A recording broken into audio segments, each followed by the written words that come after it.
Hey guys, tonight we're slipping beneath the covers, but not before you put on your Victorian night clothes, all 5 layers of them.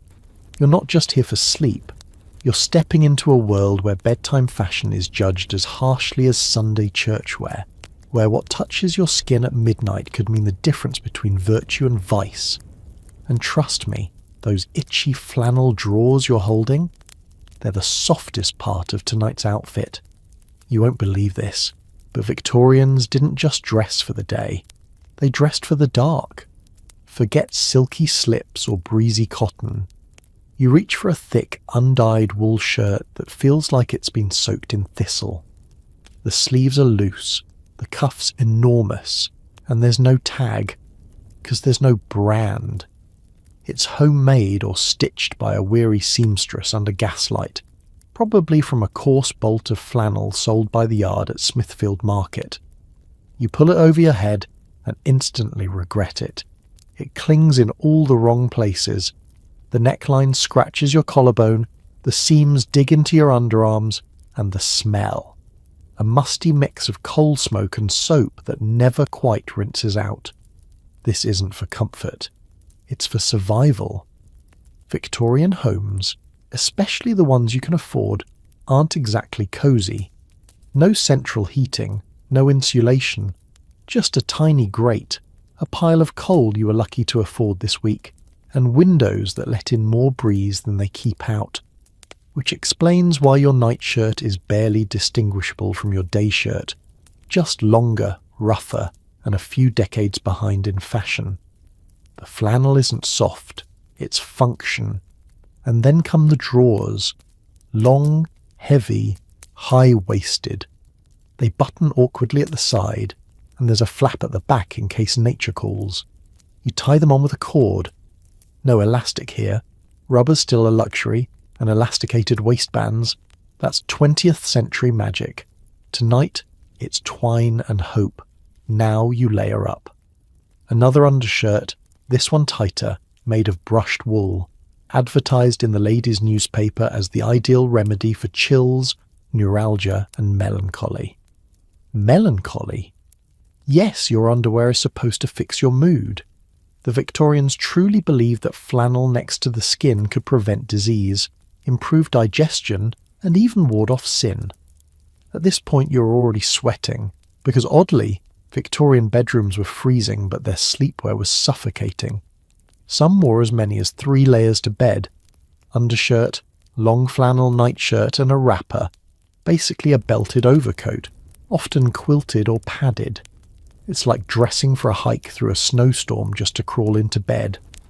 Your grandmother insists that sleeping without wool is an invitation to death. She once told you about a cousin who slept bare-armed and caught consumption before dawn. You didn't ask questions. The story lives on, as do her knitted wool mittens, which she insists you wear even indoors. Even your socks are made of boiled wool. You slip them on and feel your toes curl in protest. They're thick, loose, and already damp from being dried by the hearth. One sock is clearly older than the other. You think it might have been made for someone else's foot entirely, but there's no turning back now. The garments have been aired, the layers arranged. It takes a full 15 minutes just to get ready for bed, and you haven't even touched the headwear yet. Because of course, you're not done. Not without your nightcap. But that's a whole saga for later. Alright, before you get too cozy, go ahead and smash that like button and subscribe, but only if your heart says yes. And don't forget, post your location and your local time. I love seeing where and when you're all tuning in from. Dim the lights, get that fan going for some background vibes, and let's chill into tonight's little adventure. Now, let's talk about that nightcap. It's sitting right there on your little bedside table, between a chipped candlestick and the copy of Hints for the Homebound Woman. A cone-shaped bonnet with a trailing tassel, made of cotton or sometimes knitted wool. It looks like something a court jester might wear to a funeral. And yet this was once considered absolutely essential. No one of respectable means went to bed bareheaded.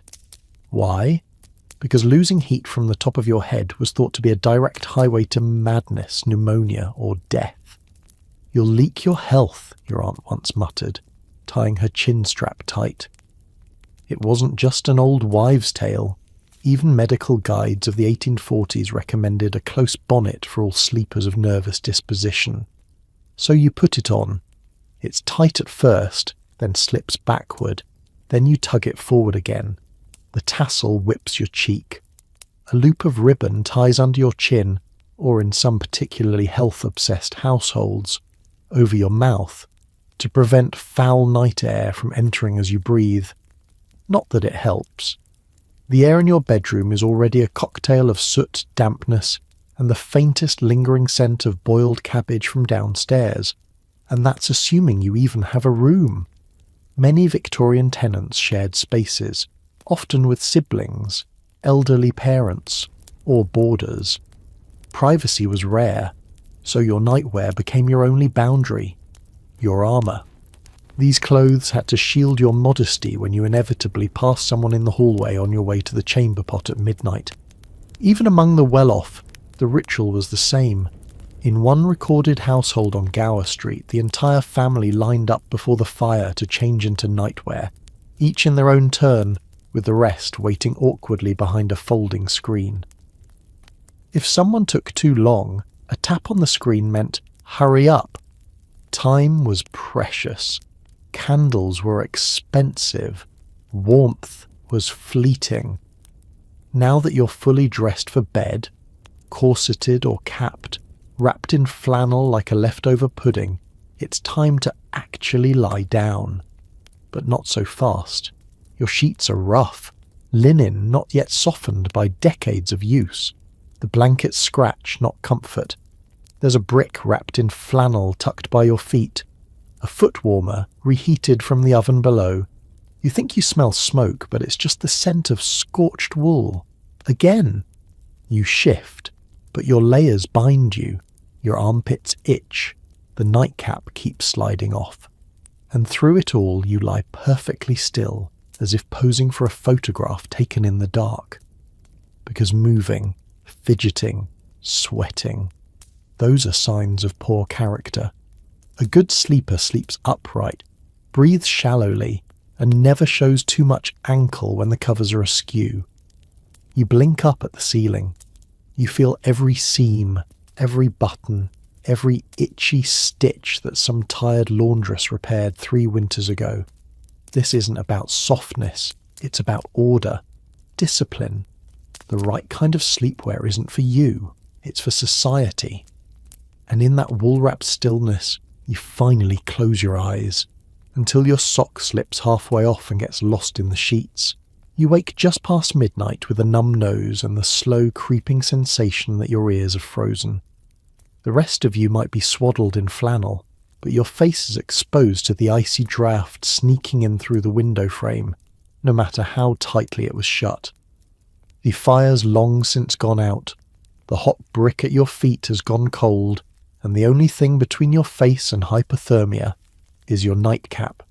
You fumble for it in the dark, dragging it back down from where it slid halfway off your scalp. It's heavy with its own moisture now, breath, sweat, and the chill of the room, but it's better than nothing. You retie the ribbon under your chin, this time tighter, and tuck your ears in like you're wrapping a parcel for the post. You look ridiculous, but that's the point. Victorian nightcaps weren't just quaint accessories, they were practically medical devices. Some were made with flannel lining soaked in camphor, believed to ward off rheumatism and congestion. Others had small pouches sewn into the forehead area. Yes, really, to hold a heated coin or medicinal herbs. There was even a short-lived fashion for nose bags, little woolen flaps that drape down from the cap to cover the bridge of your nose, a knit extension of modesty and paranoia. You remember your uncle's cap had a loop at the top to hang it by the hearth during the day. It was thick enough to stand upright on its own. He swore it kept him sane through 12 winters and a bout of lung misery, which was probably just untreated bronchitis. The cap was passed down, mended, and reused until its tassel fell off and the loop snapped. Your aunt wore it next, then your cousin. No one ever dared throw it out. Of course, nightcaps weren't just for warmth. They were a form of social signalling. A lace-trimmed cotton cap with satin ties suggested quiet wealth. A hand-knit, colour-faded one with a droopy bobble meant modest means. Some were adorned with embroidery, monograms, vines, even biblical verses, because heaven forbid you should meet your maker without appropriate stitching. Even the tassel had meaning. In certain circles, tassels to the left implied bachelorhood, while tassels to the right signalled a married sleeper. That could be apocryphal, but it never stopped the neighbourhood boys from teasing one another with the direction of their nightcap flops. Still lying there, you shift again, one eye barely open, and spot a glow beneath the doorframe. Someone else is still awake. Probably your sister, boiling another kettle to reheat her bed warmer. She'll be wearing her own nightcap, of course, likely frilled and embroidered, handed down through 4 aunts and a cousin who died of scarlet fever. Because that's the quiet truth here. Victorian homes were cold, damp, and filled with fears that clung to the walls like mildew. A draught could be fatal. A cold scalp could lead to fever. The body at rest was seen as vulnerable, exposed, morally and medically. And the nightcap, however silly it looks by modern standards, was a shield. Against the chill, against impropriety, against decay. You tug yours lower over your brow. You try to sleep again, and then the tassel slips into your mouth. Morning doesn't come with sunlight in your little room. It comes with footsteps overhead and the rattle of coal being dumped into the scuttle.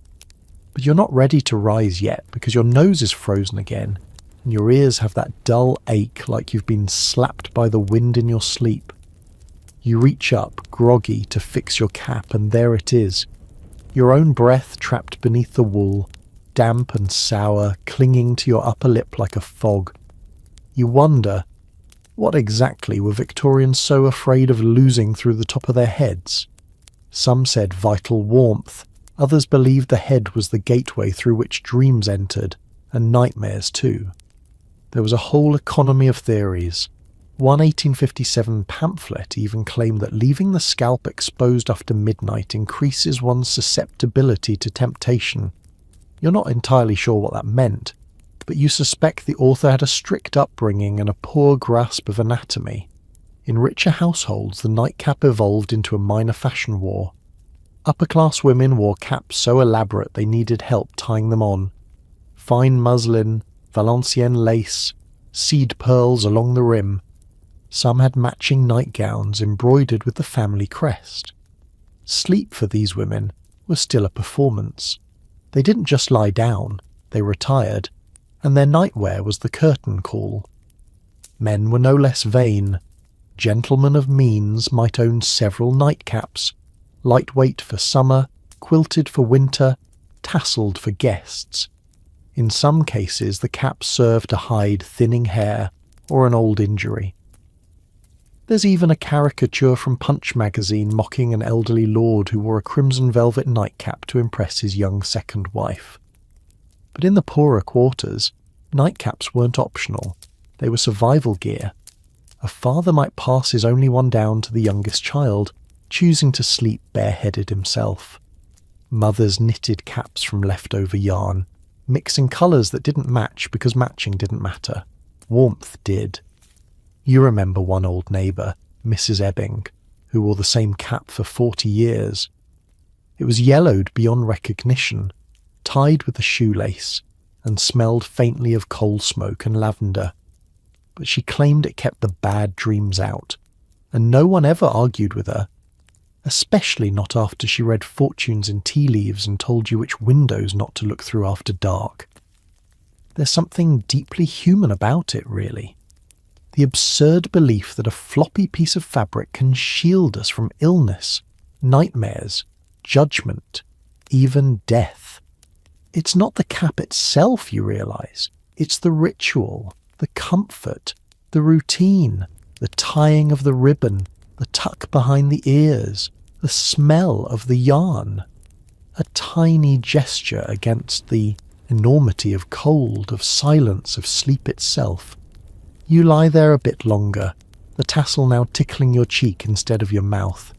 You give it one final tug, settle back into your musty flannel cocoon, and close your eyes again. And for just a moment, the cap really does make you feel safe. By now you'd think you're finally allowed to drift off in peace. But no, you shift ever so slightly, and your entire cocoon of layers tugs with you. That's because you're not just wearing a nightshirt, you're wearing a system, one that begins with the long wool flannel touching your skin, and ends with a quilted floor-length wrapper draped over everything else, tied at the waist like a bathrobe designed by a committee of monks and corsetiers. This, of course, is the layered bedwear ritual, an art form perfected by middle-class Victorian women who had reputations to protect even in their sleep. In an era where modesty was a virtue and privacy was rare, your nightclothes weren't just pyjamas, they were armour, and armour came in layers. First comes the chemise, the basic cotton underdress worn beneath everything else. It's thin, plain, and slightly stiff from too many washings in lye soap. Over this, a second flannel shift for warmth, and perhaps a loose pair of drawers tied with a ribbon at the waist. The drawers split at the crotch, no buttons or elastic here, just an open design, both practical and awkward. Then there's the overnight gown. You slip into it the way you might a baptismal robe, slowly, cautiously, avoiding twisted seams. It's thick, brushed wool or quilted cotton, with full-length sleeves that puff at the shoulders and gather tightly at the wrists. The weight of it is unmistakable, and it doesn't fall around you so much as collapse onto your frame. If you're from a household with means, this final layer is probably embroidered, your initials near the hem, a discreet floral design at the neckline. A few families even maintained a tradition of sleeping robes as heirlooms, passed from mother to daughter, mended over decades, and worn until the fabric itself felt thin as onion skin. But in modest homes like yours, the outer layer is a bit more functional. Patched in 3 places, slightly uneven at the bottom, and fastened with mismatched buttons. 2 wood, 1 bone. It doesn't match anything you own, but it was made by someone who knew what cold feels like in their bones. You pull it closed and tie the waist with a cloth belt. It doesn't cinch, exactly. It bundles, like you're wrapping a sack of potatoes, only the sack is you. You shuffle to your bed in this towering stack of fabric and ease beneath the covers. But there's a problem. Your layers don't move with you. You turn to your side and the wrapper bunches under your hip. You roll back and the inner shift rides up. Adjusting one means wrangling all 3. This is what passes for a comfortable night in a respectable Victorian household. No bare arms, no loosened silhouettes, no scandalous slouching.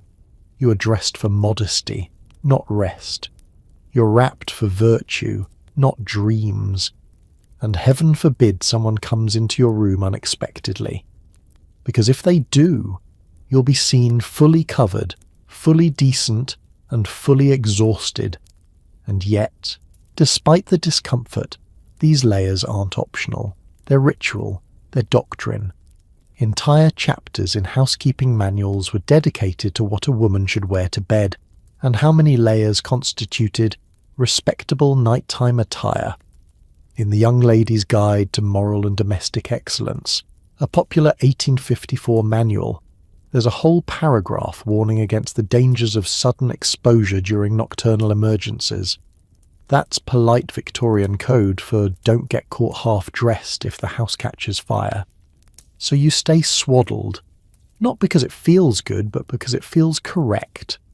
That wrapper you're wearing? It's more than warmth, it's insurance.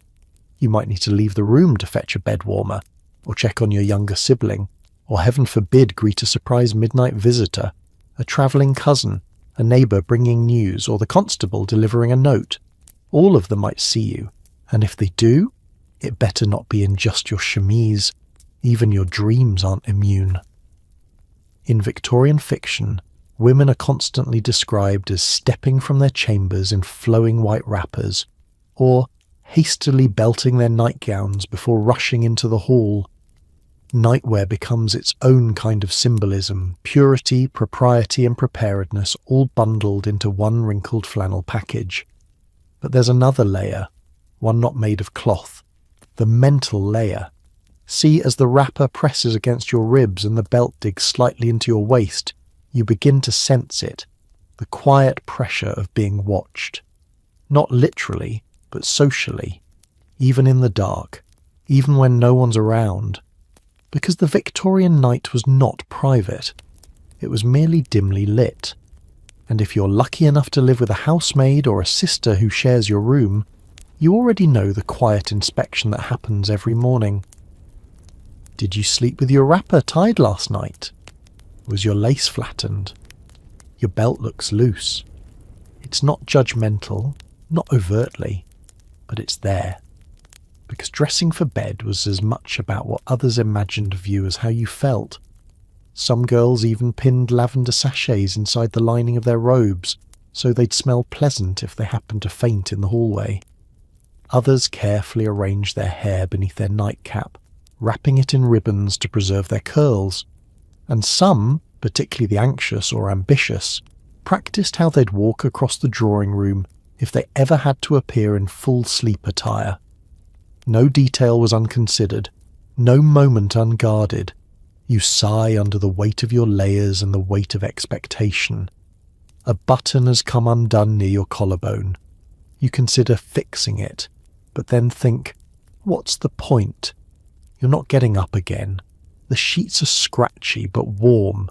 Your legs are tangled in your own nightdress, but at least that means you're not freezing. You close your eyes and try not to move. Because if you do, one layer will slip, another will ride up, and the entire bedtime ecosystem will have to be rebalanced.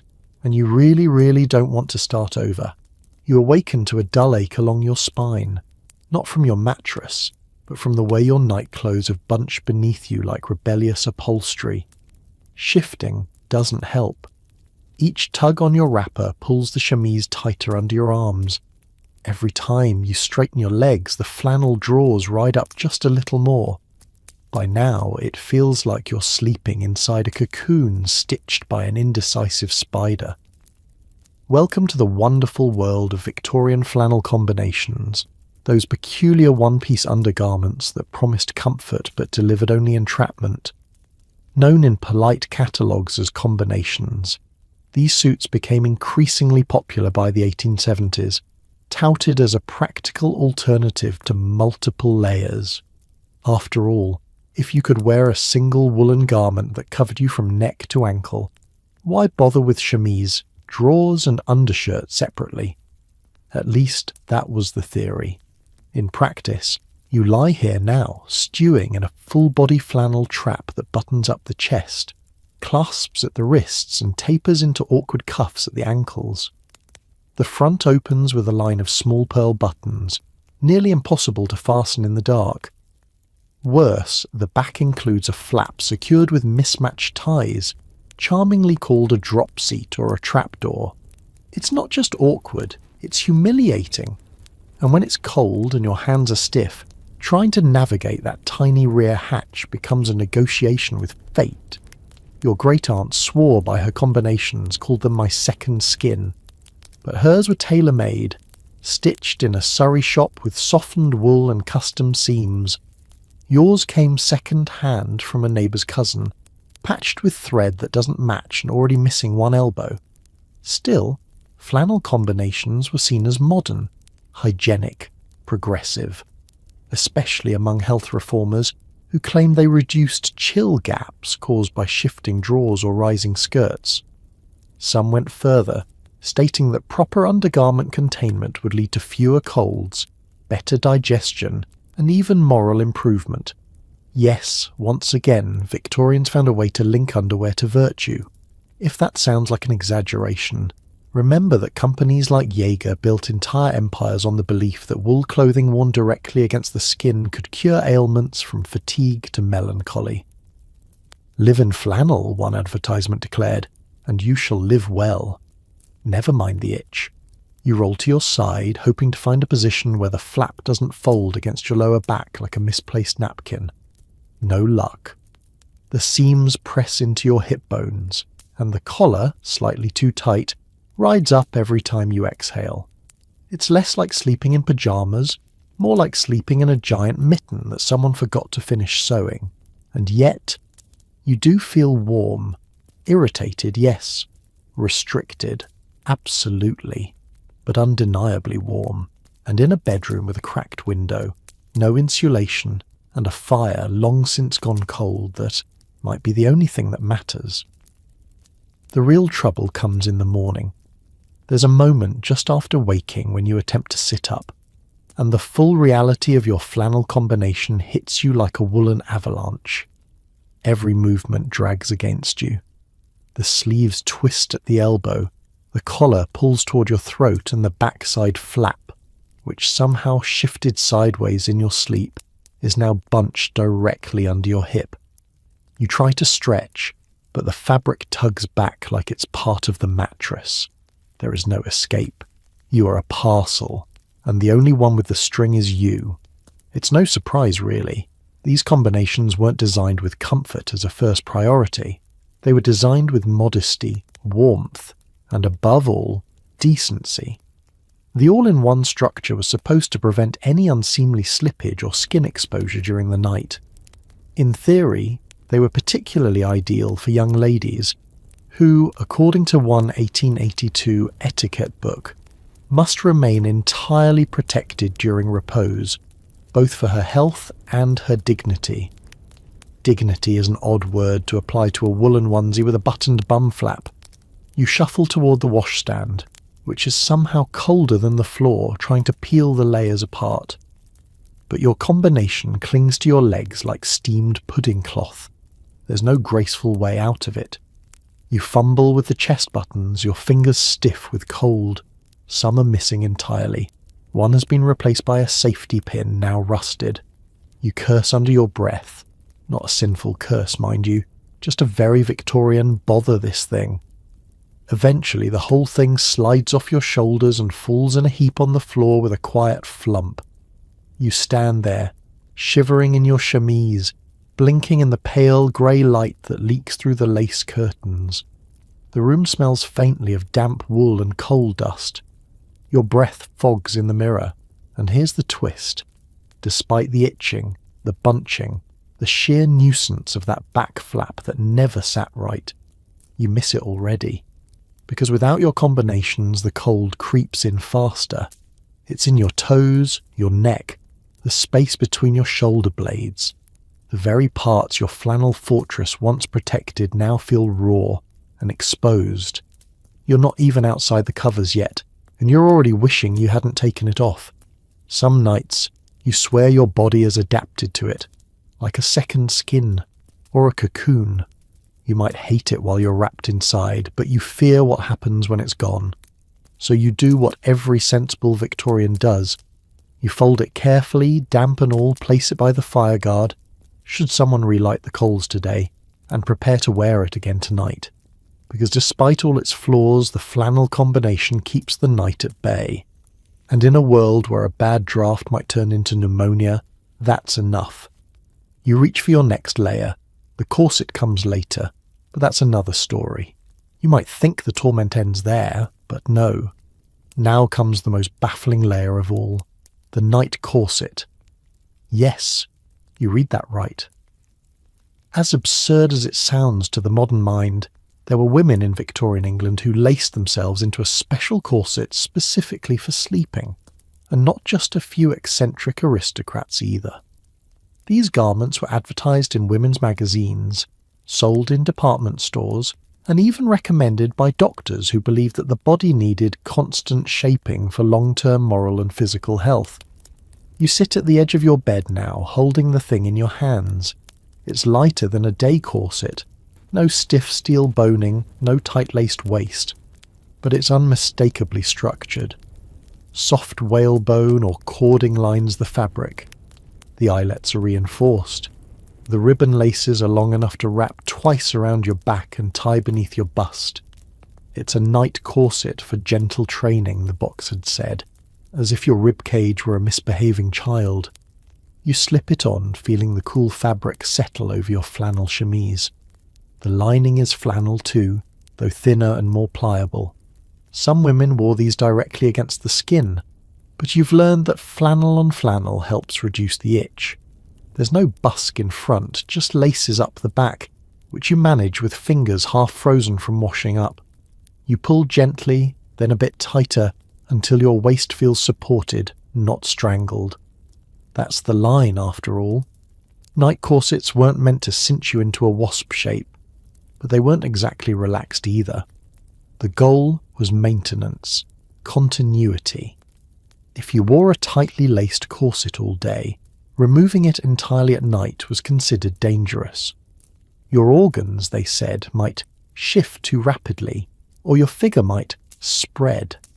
So instead, you swapped one prison for another, only softer. You lie back down, testing the feel. It's snug. Your breath feels higher in your chest. Turning onto your side causes the ribs of the corset to press into your flesh, not painfully, but with a steady insistence. It's like sleeping under a belt made of polite disapproval. But the discomfort isn't just physical, it's philosophical. To sleep in a corset is to admit that your natural body, even in sleep, is unacceptable. You must remain shaped, trimmed, protected from your own softness. There is no moment in the Victorian woman's day when she's allowed to be simply herself. Even unconscious, she is sculpted. You think of your cousin Marianne, who swore she couldn't sleep without her corset, said it gave her spine, the correct sense of direction. She was 15. The corset had been her mother's. The waist was 17 inches. Of course, not all women submitted. Some refused outright. Others compromised with looser, unstructured wrappers. But the pressure was real. Not just from society, but from family, from friends, from doctors. Yes, doctors, who argued that without constant support, a woman's internal organs might sink. You take a breath, shallow but steady. You feel the corset gently resisting, and you close your eyes, knowing that even here, even now, your body is not truly yours. It's not just the corset that shapes your night, it's the weight of everything it represents. You lie still under the covers, spine kept straight by gentle boning, ribs held just snug enough to remind you that rest is something to earn, not simply drift into.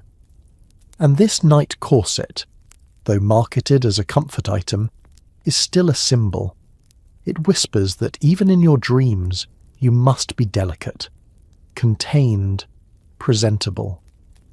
For many women, especially those of the rising middle class, wearing a night corset was as much about social aspiration as it was about health. Having the correct figure wasn't just vanity, it was your currency. A smooth silhouette increased your chances of a good marriage. A trim waist signalled discipline, self-control and breeding. A woman who woke up laced and ready for breakfast was, in society's eyes, already halfway respectable. That's why mothers encouraged their daughters to start young. Some girls wore their first night corset before puberty. It began as a game, lacing dolls, playing dress-up, giggling at the mirror, but soon it became ritual. Night after night they'd be cinched just so, not too tight, not too loose. Enough to remind the body who was in charge.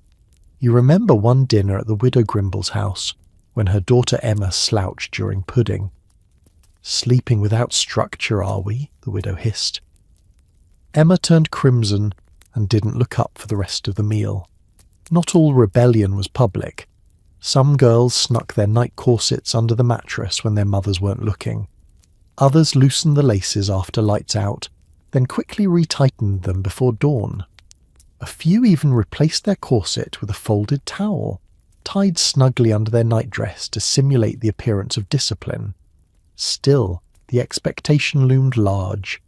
Department stores like Liberty and Debenhams offered entire lines of sleep corsets, some quilted, some decorative, a few even scented with lavender sachets sewn into the lining. They were boxed like gifts and marketed as ideal for new brides, young ladies, or the discreetly aging. You can't help but wonder what dreams passed through those stitched panels. What stories were pressed between those rows of cording. What breathless nights were spent not just dreaming, but enduring. And then there were the quiet tragedies.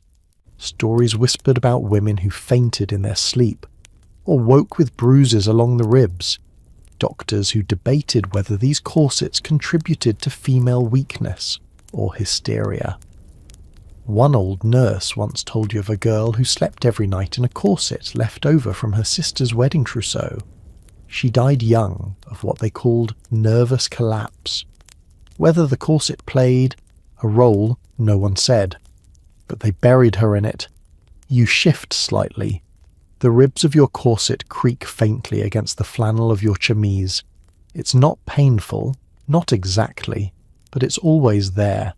A gentle reminder, a quiet shaping, a nocturnal mould, and in the stillness of your small drafty room, beneath 3 blankets and 1 lifeless fire brick, you begin to dream, not of freedom, but of standing upright, perfect, unchanged.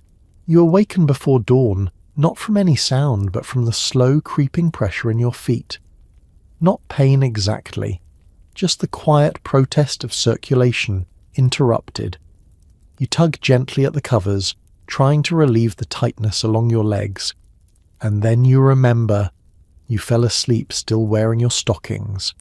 Silk if you're lucky, wool if you're not. In your case, a mismatched pair, one black, one faded grey, held in place by the tension of your night corset and the unspoken rules of the house. You're not alone in this odd bedtime fashion. In fact, sleeping in stockings was shockingly common in Victorian households, not just in the countryside where stone floors and wind-worn gaps made night air unbearable, but even in London townhouses where coal dust seeped through the wallpaper and fireplaces were mostly decorative after 10 p.m. Victorian logic was painfully clear. Bare skin led to illness, cold ankles, sore throat by morning, bare knees, you'd catch your death. And for women, whose limbs were meant to remain unseen in daylight, keeping them modestly covered at night was just as important, even under 4 blankets and total darkness. You swing your legs slowly over the edge of the bed. The stockings tug against your calves. The wool has bunched slightly behind your knees, forming ridges you'll feel for hours.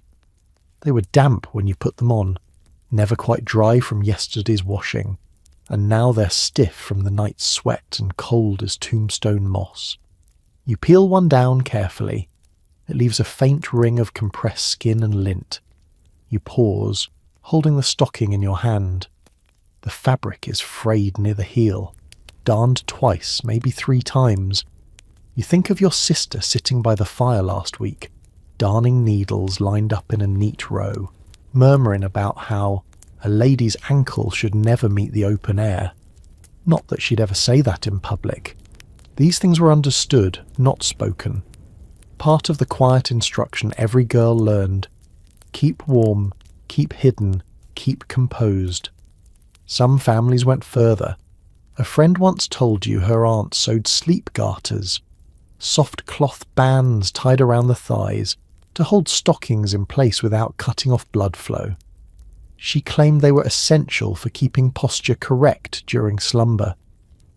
As if twisted stockings could somehow ruin a girl's prospects by morning. You slip the other stocking off slowly. The skin beneath is clammy.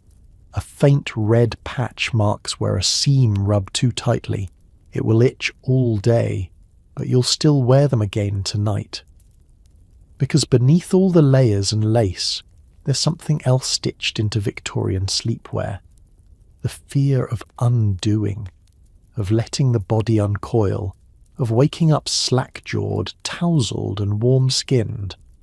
A proper woman's body, even asleep, was meant to be quietly arranged. You glance toward your wardrobe. Another pair of stockings sits folded on the shelf. They're not much better, coarser, older, but dry. That's something. You'll rotate them in tonight. For now, you rub your feet with your hands trying to warm them. The fire's still cold, the room's still grey, but the feeling's returning, prickly and slow. And you think, maybe tonight, just for once, you'll sleep bare-legged. Maybe, but of course, you won't. Because as the morning chill sinks in through the floorboards and your toes curl instinctively against the cold, the thought of sleeping without stockings starts to feel foolish, even dangerous. You remember what happened to your neighbour's daughter, the one who caught a chill in her marrow after sneaking her legs bare for one summer night. At least that's how the story goes. She limped for weeks. Besides, stockings aren't just about warmth. They're about containment. They keep the body tidy, quiet, disciplined. And in Victorian sleep culture, that discipline is everything. You reach for your robe and shuffle toward the washstand, every step reminding you of how your calves are still slightly sore from the elastic edge of the garters. There's a faint line around each leg, like a memory of obedience. You splash cold water on your face and glance at your reflection. You look as you always do at this hour, half sleeping, half armoured, wholly proper. By the time breakfast is served, your stockings have dried near the grate. You pull them back on with practiced fingers. This time you bind them looser. Just a little. A compromise. Not that anyone will notice. You'll be dressed from chin to shin, corset back in place, skirts sweeping just above the floor. But you'll know there's a private defiance in softening the edge of a rule. Still, it's easy to forget how these small pieces of clothing shaped a woman's entire sense of self. The gentle pinch of a garter. The subtle tug at the ankle when you walk too fast. The ever-present awareness of fabric against skin, even in the quietest hours of the night. These were the invisible disciplines of the age. It wasn't just women either. Some gentlemen wore wool stockings to bed as well, especially in country homes where damp crept in like ivy through the stone. But for men, nightwear was rarely moralised the way it was for women. A man might wake rumpled and be charming. A woman who did the same was careless, or worse, improper. You think of your younger cousin, Lizzie, who once tore a hole in her only pair of winter stockings. Rather than admit the damage, she cut a square of cloth from her underskirt and sewed a patch beneath the knee. It wasn't perfect, but it passed inspection. When your aunt found out, she praised the thriftiness, but reminded her, gently, that torn stockings were a sign of personal decay, even in sleep, even in private. And yet, you can't help but smile as you press your toes back into the freshly dried wool, because there's something oddly comforting about them now. Familiar, structured, known. They might itch, they might bind, but they are yours.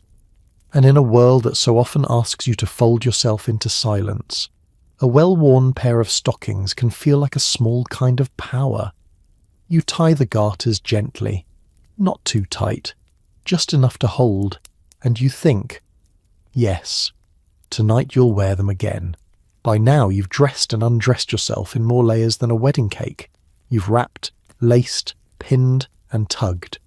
But what happens once you're finally in bed, tucked in, fully layered, face toward the wall with your feet pressed to a lukewarm fire brick? You stop moving. Because in a proper Victorian bed, movement wasn't just discouraged, it was nearly impossible. You lie there now, stiff as a board, under what feels like 40 pounds of bedding. The counterpane, that tightly tucked, elaborately quilted cover, is drawn so close around your body it's almost sealed. Your arms rest at your sides, your legs locked in parallel like you're posing for a sculpture no one will ever see. This isn't an accident. It's the way things were supposed to be. Beds were often made with military precision. Housemaids were trained to tuck the sheets and blankets so tightly that slipping into bed felt more like sliding between book pages than nestling into softness. A well-made bed didn't sag, it resisted. Some girls used to joke that their mattresses were trained to fight back. The joke only works when you've lived it. You shift now, just a little, and feel resistance from every side. Your chemise rides up an inch. The flannel wrapper bunches near your ribs. The corset strains slightly against the quilt's weight. The stockings pull at your calves. The nightcap is barely hanging on. One wrong movement and you'll unravel the entire composition. You stay still. Victorians believed this was the ideal sleeping posture.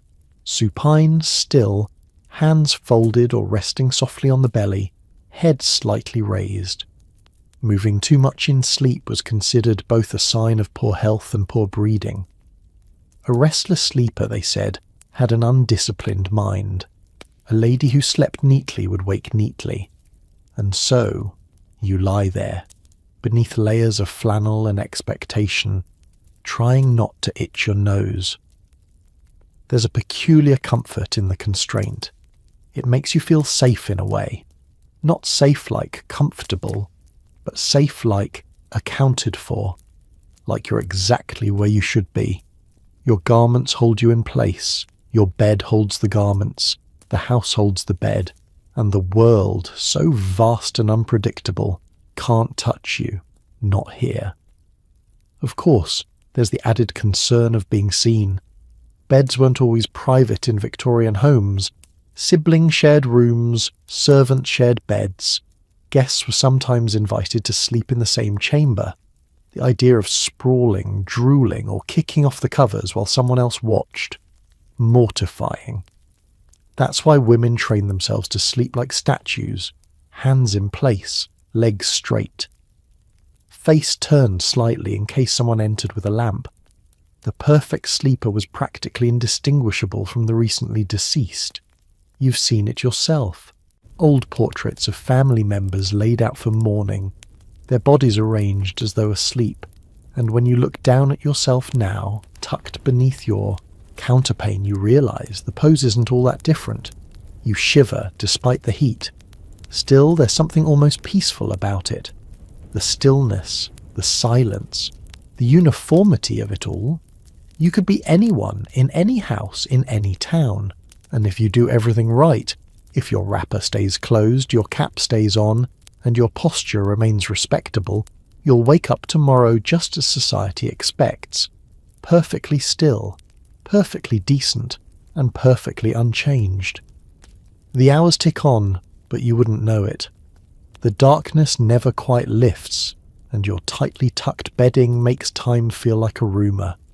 You lie on your back, motionless, the counterpane pressing down on your chest like the hand of a disapproving aunt. You haven't moved in what feels like forever, not because you don't want to, but because you don't dare. It's not just about posture, it's about presentation, even in sleep. Victorian households, especially those with live-in help or shared space, placed enormous value on how one was found in the morning. There are diaries from housemaids describing in exacting detail how their mistresses preferred to be awoken in repose, face serene, cap neat, hands arranged, like one is thinking of a better world. One misaligned blanket, a visible ankle, or, heaven forbid, a snore could be cause for whispers. You remember stories of boarding schools where girls were taught to sleep under inspection. Governesses would make surprise checks after lights out, gently tugging on a sleeve or touching the bed's edge to ensure it hadn't been disturbed. Some girls slept without moving an inch, not from comfort, but from fear of rebuke. And if you think this kind of discipline was only for girls, think again. Victorian boys, especially those in military academies, were also drilled in orderly rest. Some even practiced sleeping with a book balanced on their chest to train themselves not to roll. You shift slightly, just slightly, and immediately regret it. Your chemise tugs beneath your back. One flannel layer has twisted under your hip, and the corset's soft bones creak in protest. Your nightcap slips sideways, the tassel brushing your cheek. You reach up, slowly, carefully, to adjust it, knowing full well that even this tiny act could unravel your perfect repose. But you can't sleep with the tassel in your eye. Once it's fixed, you lie back again, and suddenly you feel aware, too aware, of every seam, every button, every place where the fabric presses just a bit too hard. You think about pulling your legs up, curling to one side, but no, what if the stocking slips? What if the wrapper rides up? What if your sister wakes and sees you tangled, indecent, rumpled? So you breathe, shallowly, quietly, eyes closed, limbs straight. This is the sleep of a society obsessed with order. Not the dreamy collapse of exhaustion, but the slow sinking into place, like returning a figurine to its exact spot on a mantle. And yet, in the stillness, something else begins to settle in. Not just discomfort, but a strange kind of surrender. The tightness becomes familiar. The pressure becomes calming. You begin to understand why people called this posture restful, even when it wasn't. Because there's peace in knowing where everything belongs. The sheets, the nightcap, your very limbs, all tucked in, all assigned. Somewhere beyond the walls the world continues. Fog rolls down the alleyways. Milk carts rattle across cobblestones. Coalmen call out to back doors. But here, under your tightly folded layers, you remain untouched, preserved. A quiet artifact beneath embroidered cotton and Victorian caution. But not everyone slept like a statue in flannel and lace. Somewhere across town, far from your stiff sheets and scratchy wool, another kind of sleeper stirs, one who isn't tucked under a counterpane, but sprawled out in an airy cotton tunic. No corset, no trap door, and certainly no nightcap. They're wearing something new, something foreign, something whispered about in tea parlours and side-glanced in dress shops. Pyjamas. Yes, that's what they're called now. Pyjamas. A word borrowed from Hindi, pajama, meaning leg garments. And just like tea and pepper and printed cotton, they came to Victorian Britain through the back door of empire. You lie back, bundled in your layers, and imagine it. A loose drawstring trouser, flowing and light, paired with a matching tunic.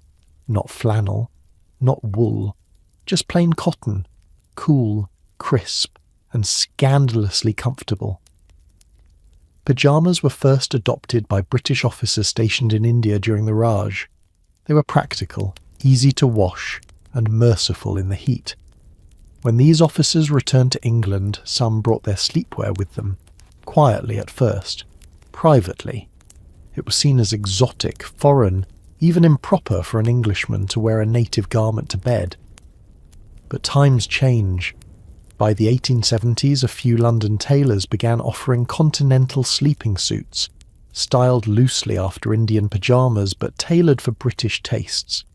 At first, only bachelors and eccentric travellers wore them, then artists, then doctors, and eventually, quietly, men of standing began to order custom sets, striped silks, ivory buttons, monogrammed pockets. You remember hearing about one such man, Mr. Langley, a cousin of a friend, who dared to wear pyjamas during a country house weekend. He arrived late to breakfast, dressing gown open, linen pyjamas visible beneath.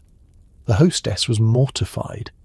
Her husband asked in a too loud voice whether Mr. Langley had forgotten his drawers. The room went silent. But then, 3 weeks later, the hostess's nephew ordered a pair. That's how fashion moves in Victorian England, not in leaps, but in whispers. First scandal, then imitation. For women, pyjamas took longer, much longer. The idea of a lady wearing trousers to bed was nearly unthinkable in 19th century England. Even bloomers, introduced decades earlier as a form of rational dress, were ridiculed into near extinction. Trousers on women were tied to suffragists, radicals and foreigners, not the sort of company a respectable girl kept. But behind closed doors, some women tried them. Quietly. Secretly. Especially those who had lived abroad, or who had French governesses with a taste for the unorthodox. You'd heard rumours of one such woman, a widow who wore men's pyjamas in her private rooms and claimed they cured her rheumatism. No corset, no stays, no tangled drawers, just cotton and ease. In your own house, of course, such a garment is unheard of. Your father once described pyjamas as fancy paper sacks, for rogues and dreamers. You've never seen a pair, but tonight, as your limbs ache beneath layers of wool and your nightcap itches your temples, you imagine it, just for a moment. You let yourself picture the way the cotton would slide over your legs like a breeze, and you wonder, what would it feel like to sleep without apology? But imagination only goes so far in a house like yours. You stir under the counterpane, the friction of flannel tugging at your nightdress, and the pyjamas vanish. You're back in your bed, your corset pressing gently against your ribs, your stockings still laced neatly behind the knees. Pyjamas might exist in the world, in the illustrated pages of travel memoirs or the whispered lives of unmarried doctors, but in your bedroom they are as distant as the Bengal tiger. Still, the idea lingers. You remember an article you once read, slipped inside an old Harper's Bazaar, about the increasing infiltration of Eastern comfort into Western bedrooms. It showed a sketch of a gentleman reclining in striped silk pyjamas, feet bare, sipping something herbal in a porcelain cup. He looked outrageous and terribly at ease. That same magazine claimed that pyjamas would replace the cumbersome nightshirt by the turn of the century. The line felt bold, almost dangerous. You clipped it out and hid it under your writing box, never daring to mention it aloud. What made them so different, really? The answer isn't just fabric, it's freedom. Pyjamas flow. They don't cinch. They don't layer. They don't carry the weight of lineage, of sermons, of a dozen aunts reminding you to tie your wrapper higher, dear. They're foreign, yes, but they're empty of judgment. There's something quietly radical about a garment that asks nothing of your waistline or your modesty. Of course, not everyone saw them that way. There were sermons, pamphlets, and editorial pieces in polite papers warning against the creeping orientalization of domestic life. One reverend in Bath wrote that pyjamas encouraged idleness and dreams of godless ease, which you'll admit sounded rather lovely. Still, the vast majority of Victorians clung to their nightshirts, and not without reason. Pyjamas were expensive. Imported at first, then custom-made by brave tailors. They weren't readily available, especially outside of London, and for most women they remained locked behind glass display windows labelled "for gentlemen only." Yet now, lying stiff in your layers, you can't help but shift ever so slightly beneath the counterpane, letting the image return. A lightweight top with loose sleeves, no corset, a waistband that ties instead of buttons, no back flap, no endless strings, just cloth against skin, cloth that breathes. It doesn't matter that you'll never wear them, not here, not now. What matters is the idea that somewhere, someone is sleeping without the ache of a waiststay, or the press of flannel seams against their thighs. The coal in the grate is burned to ash. The air is still. Your room smells faintly of lavender soap and old wool. You lie quietly, imagining pyjamas, not as a fashion, but as a possibility. And in that vision, soft and absurd and wonderfully foreign, you finally fall asleep. Not because you're comfortable, but because, at last, you're dreaming something different. Morning returns like a damp rag pressed to the cheek, grey, heavy and without ceremony. You sit upright, rubbing sleep from your eyes, the edges of your nightcap sagging sideways like a deflated soufflé. Every layer you slept in has twisted in rebellion. The corset's a little off-centre, your stockings have bunched around your calves, and the flannel chemise is sticking to your back.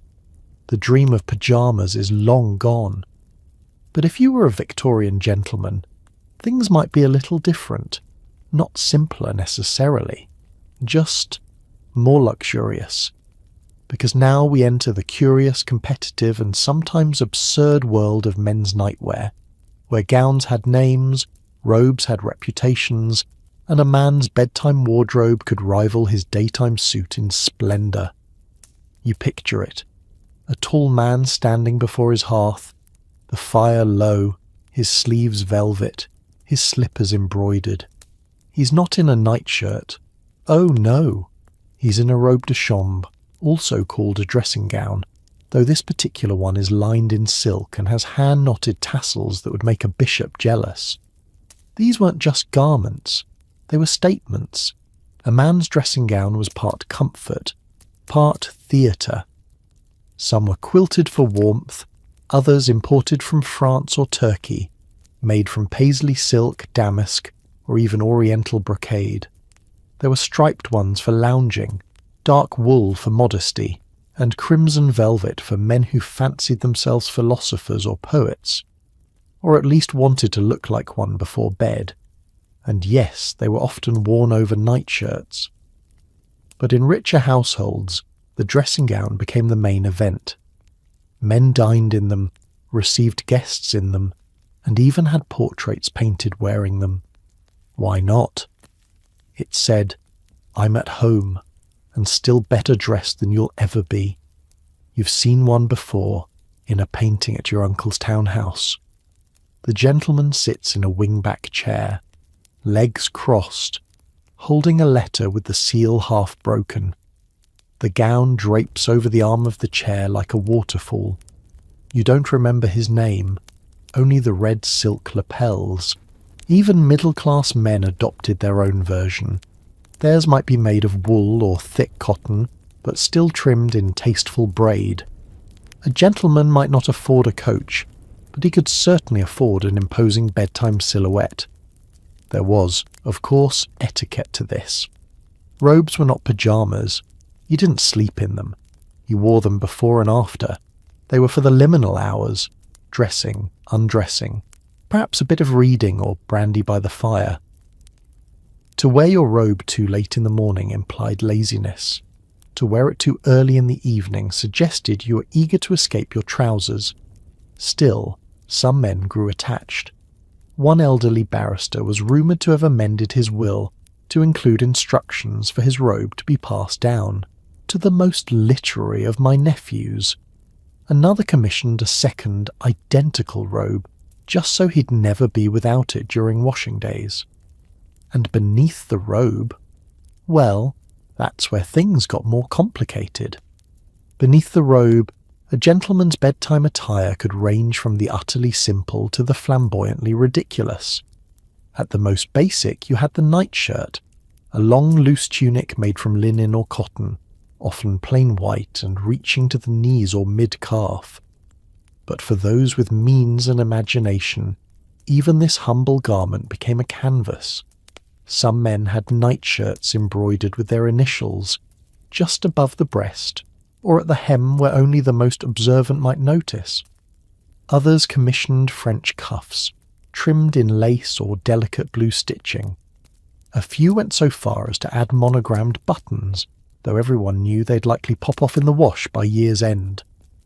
You picture a man in his 30s, gently balding, standing before his mirror with a candle flickering in one hand, adjusting the fall of his nightshirt as if preparing for an audience.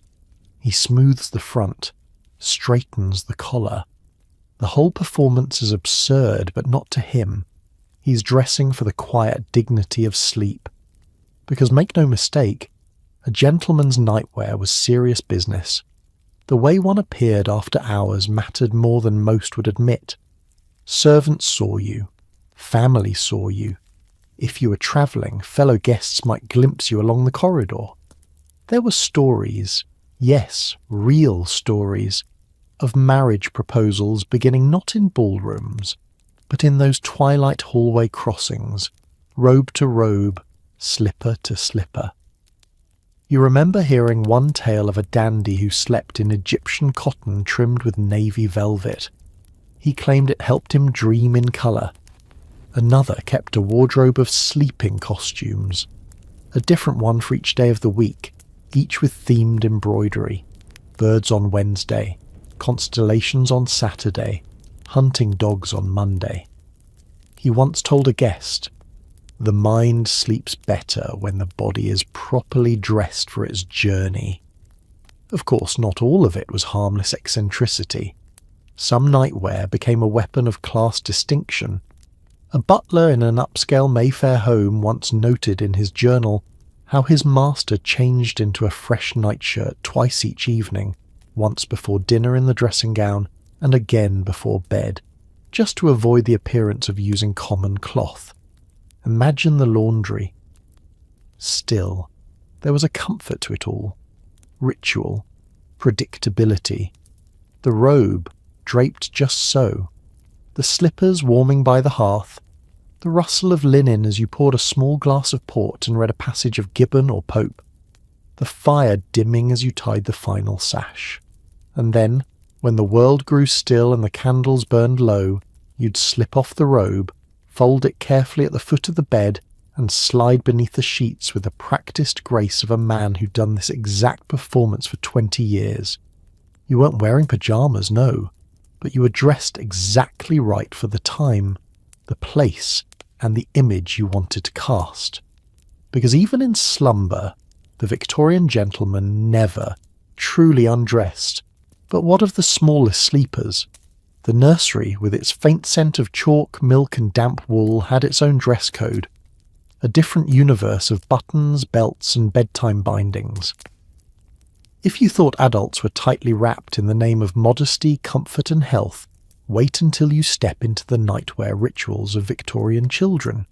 It begins with the nightgown.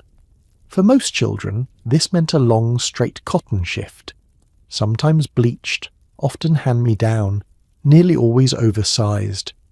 It hung from shoulders to ankles and was rarely fitted, so as to accommodate growth spurts, shared use, and the inevitability of accidents. The material was usually coarse. Softer fabrics were reserved for the wealthier households or the sickly, but the garment itself was only the foundation. Over it came the sleeping belt, a cloth sash or sometimes a stitched cord tied around the waist, meant to keep the gown in place, preserve warmth, and discourage unseemly movements in the night. You can still hear your old nurse's voice. Tidy child, tidy dreams. And that's not just poetic nonsense.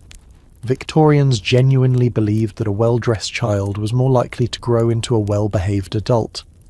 The bedtime routine was part hygiene, part discipline, part silent sermon. Parents inspected nightwear before bed, checked hems, sniffed collars. Children were expected to stand still as they were buttoned, belted and blessed. Even toddlers weren't exempt. Infant nightclothes were often pin-closed instead of tied. Safer, they said, though many children still ended up scratched by their own safety pins. There were also sleeping bands meant to encourage correct posture by preventing babies from rolling. Imagine a padded strip tied across the stomach, affixed to the mattress beneath. That was bedtime safety. And in colder homes, it didn't stop at the nightgown. Children were sometimes wrapped in flannel binders, woolen bands wound around the torso under or over the gown to prevent chills.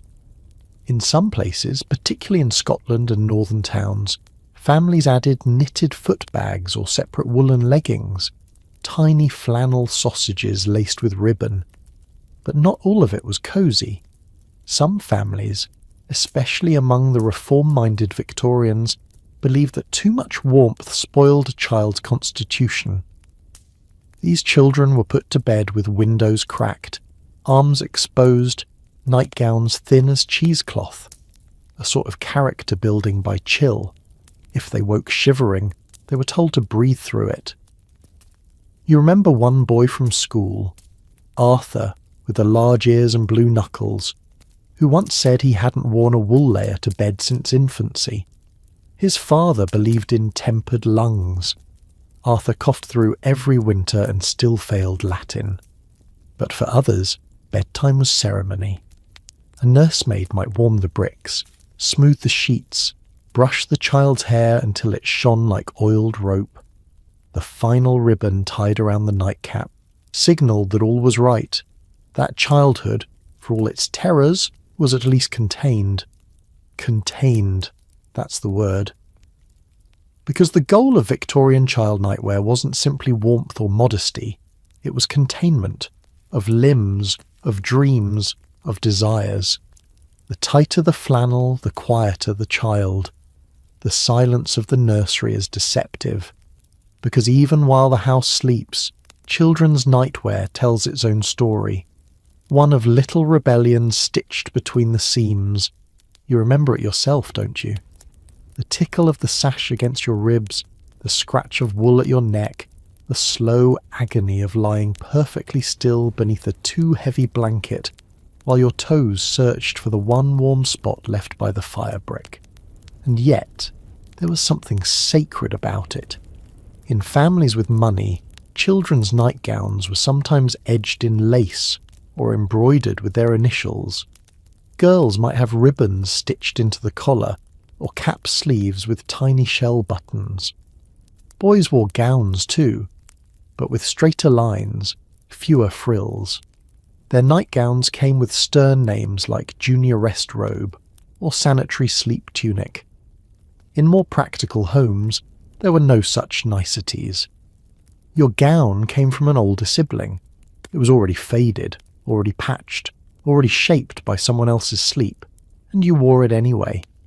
Because you knew the rules, because you understood that nightwear wasn't really about comfort, it was about order. Sometimes that order went a step further.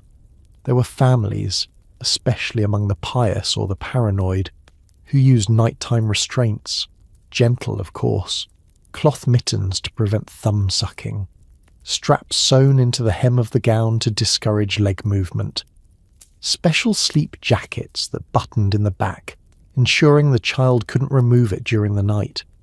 It wasn't cruelty. It was, they said, guidance, protecting the body from bad habits, teaching the soul to lie still. One particularly grim pamphlet claimed that a child trained to rest without tossing shall grow into a man of fixed convictions. You suspect the author never met a real child. And then there were the shared beds, not out of affection, but necessity. 3 children, 1 straw mattress, 1 blanket. No privacy, no space to fidget. If one kicked, all 3 woke. So they learned to lie quiet, to hold still, to wait for dawn without complaint. Your friend Henry once told you he'd shared a bed with his twin until they were 11. His brother snored. Henry learned to sleep with his face turned the other way, hands folded, breath held just long enough to slip into dreams without noticing the noise. But for all its restrictions, there was a strange beauty in it too. The moment when the nurse dimmed the lamp, the smell of lavender water dabbed at the temples, the warmth of flannel, thin though it was, and the soft click of the final button before the world went dark. Because in those tightly wrapped limbs, in that cold room, in that scratchy gown 2 sizes too big, you felt something that still lingers now. Security, not softness, no, not ease, but the feeling that someone cared enough to wrap you in rules, and even if your arms tingled, even if the cap itched, even if the belt left a line around your waist that stayed until morning, you still remember how safe it felt to be contained, to be wrapped, to be known. Now picture this. It's the middle of the night, and there's a soft knock on the door. Maybe it's the maid, or maybe a neighbour with urgent news, or perhaps a child with a nightmare, eyes wide in the dim hallway. Either way, you have to rise. and be seen. That's when your nightshirt becomes your calling card. Because in the Victorian world, even being caught in your sleepwear was a social occasion. The nightshirt hierarchy wasn't written in books, but everyone understood it. A plain white nightshirt of coarse linen marked you as working class. A fine cotton one with a subtle blue stripe, middle class, aspirational. Add French seams, lace edging, or initials embroidered in red thread, and suddenly you were respectable, perhaps even refined. These weren't just bedtime clothes, they were signifiers. You rise from bed now, pulling your wrapper tighter, but the real judgment lies beneath it. That nightshirt you're wearing, it speaks before you do. Too short and it's indecent. Too long and it looks like a shroud. If it's stained or torn, people will assume the same of your morals. If it's too new, you're showing off. If it's borrowed, heaven help you. In wealthier households, guests even brought their own nightshirts when visiting. Monogrammed, neatly pressed, scented with rosewater or cedar. One hostess in Kensington reportedly dismissed a guest from breakfast after catching sight of his wretched flannel smock when he stepped into the corridor. She later sent him a fresh set from Harrods with compliments. It wasn't just about fashion, it was about values, cleanliness, modesty, control, and above all the belief that even in the most vulnerable state, half asleep, tousle-haired, barefoot, you should still appear as a person of order. Men were judged on the cut and quality of their nightshirts, women on the delicacy and concealment. There were nightshirts with pin tucks down the chest, or tiny pearl buttons at the collar. In France, some had pleated ruffles at the cuffs. In England, this was seen as dangerously frivolous. A well-bred Englishman wore his nightshirt like his morals, straight, unadorned, and just stiff enough to make sitting up in bed slightly uncomfortable. You remember seeing your uncle's nightshirt once, folded neatly at the foot of his guest bed, white as chalk and starched like a napkin. It had his initials, WBC, stitched in navy thread just above the hem. No one ever saw it but family, and yet he had it cleaned and pressed weekly, without fail. Even among the poor distinctions were made. A hand-me-down shirt with worn elbows might still be laundered, dried by the hearth, and laid out with care. Because the condition of your nightshirt wasn't just about sleep, it was about how you rose, how you met the morning, how you answered that midnight knock. So now, as you step quietly into the corridor, wrapper drawn close, nightshirt rustling beneath, you don't think about comfort. You think about impression. You think about the hem just brushing your ankle, and whether that faint stain near the cuff looks more like tea or ink. And still, for all its quiet symbolism, the Victorian nightshirt rarely drew open praise. No one complimented a man's sleeve length at the breakfast table. No lady whispered about the linen weave in her neighbour's sleeping garments. But beneath that silence was a well-oiled machine of judgment, recognition, and unspoken expectations. You sit back on the edge of your bed now, the chill of the wooden floor biting at your heels, nightshirt brushing your shins. It's a simple thing, really, just fabric with sleeves and a hem. But it carries a weight no cotton should bear. Think of the laundry, the starching, the pressing, the mending of seams and careful folding. There were homes with entire weeks built around wash days, and the nightshirt was never exempt. Even servants had designated shirts for Sunday night, clean sleep to begin a new week. Even the poor, when luck allowed, had a best shirt, kept in a drawer, only worn for company or when lodging with strangers. And then there were the wedding nightshirts, stitched from fine lawn or cambric, adorned modestly with lace or soft ribbon. A new bride might embroider her initials in secret, or leave a faint scent of lavender inside the collar. These nightshirts were less about sleep and more about ritual, the quiet crossing from one life into another. Not all nightshirts were white either. Blue stripes emerged late in the century, signalling a faint nod to practicality. Dirt hid better in pattern. A few fashionable gentlemen favoured faint greys or pastel tones, but always in muted, respectable hues. Anything too bold, colourful, flamboyant, foreign risked raising eyebrows. As always, a man's nightwear was a measure of restraint, not imagination. Some families kept records, yes, literal ledgers, of household garments, when they were purchased, washed, repaired, retired. Your cousin once showed you her grandmother's linen book, each page listing gowns, drawers, underskirts, and yes, nightshirts, noted in iron gall ink.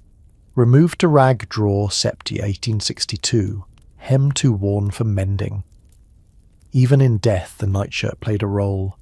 Many were buried in them, especially the poor who had no funeral dress, laid to rest in the same garment they had lived their quiet, unadorned nights in.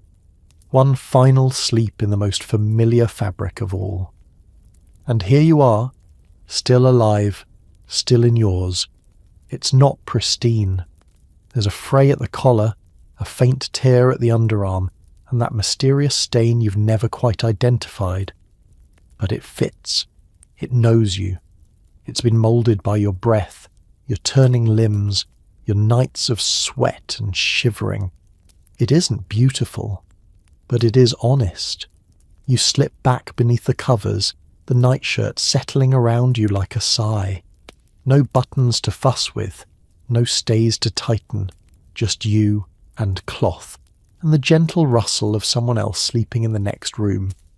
And before your thoughts wander too far, you're already drifting again, held not in fashion, but in familiarity. There's a box beneath the bed. You've seen it since childhood. A squat, cedar-lined chest with tarnished hinges and a stubborn lid. Inside, neatly folded stacks of something once considered precious. Not gold, not lace, not letters, but flannel. To a modern eye, it's just fabric. But to a Victorian household, it was salvation. This is the age of health flannel, after all. A fabric that didn't just warm you, it protected you. Doctors recommended it. Advertisers praised it. Housewives hoarded it. And for decades, an entire industry boomed around the belief that wool, soft, brushed, properly washed wool, could keep you not just warm, but well. You reach under your bed now and pull out one of the older pieces. It's beige leaning yellow, loosely woven, the edges worn to fringe. A laundry mark stitched faintly in the corner. A.W. 1873. It's your great-aunt's. The family always said she wore flannel from neck to knee, even in July. Claimed it kept her rheumatism and regrets at bay. And she wasn't alone. Victorians believed in the healing power of wool with near-religious conviction, not just for outerwear, but against the skin, under every other layer, and yes, even in bed. Nightshirts, drawers, chest wraps, socks, undervests, and especially those strange flannel bands tied around the abdomen. Why? Because it was thought that a warm stomach meant a healthy body. Medical journals of the era backed it up. One Dr. to G.H. Weatherby wrote in 1868 that a sudden chill to the abdomen is the origin of more mischief in the British Isles than drink, damp, or despair. He advocated flannel next to the flesh at all times, particularly during sleep, when the body was at its most vulnerable, and so people obeyed. You recall a neighbour who slept with her flannel socks pulled over her nightgown cuffs, another who had a flannel-lined pillowcase for the spine, a schoolmistress who claimed flannel underwear cured her winter melancholy and was known to change hers only once a month with ceremony. This wasn't laziness, it was loyalty. Wool was trusted, cotton was risky, silk was vain, but flannel was moral. It clung without seduction, insulated without pride. It was the fabric of conscience. Even advertisements played into the gospel. Jaeger, the famed manufacturer of sanitary woolen system clothing, printed ads declaring that their undergarments could prevent tuberculosis, improve the liver, and enhance mental clarity. One boldly claimed, "Flannel beneath is virtue within." You can't help but smile at that. Somewhere, buried under decades of mothballs and coal soot, that sentence probably made sense. Still, the faith in flannel wasn't just about health. It was about control. With so much about Victorian life unpredictable, sickness, weather, politics, grief, wrapping the body in something known, something proven, felt like taking back a measure of safety, like turning chaos into comfort. And so, as you hold the flannel nightshirt to your cheek, scratchy and stubborn as ever, you begin to understand why people kept them long after they frayed. Because it wasn't about softness, it was about survival. The flannel, when you fold it back, leaves a faint warmth in your hands, more imagined than real. But that's the thing about health flannel. It wasn't just fabric, it was belief, stitched into wool. Not everyone bought into it, of course. There were skeptics, doctors who raised eyebrows, reformers who scoffed. But even they couldn't deny the numbers. Flannel sold by the mile. Entire catalogues were dedicated to it. Not just for clothing, but for everything that touched the body. Sheets, pillow covers, mattress linings, even bed curtains. One pamphlet recommended sewing a square of flannel inside your bonnet to preserve warmth of mind as well as head. There were even flannel masks. Yes, face covers for sleep, designed to trap warmth and prevent toothaches. Some looked like something between a bandage and a beekeeper's veil. Others came with stitched flaps for the ears, the nose, or even the throat. One company in Manchester patented a flannel respirator that promised to cure snoring and heartbreak, though perhaps not at the same time, and yet the public lapped it up.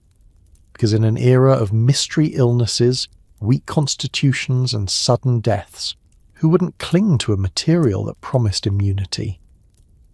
Your cousin once had a full flannel sleeping set made.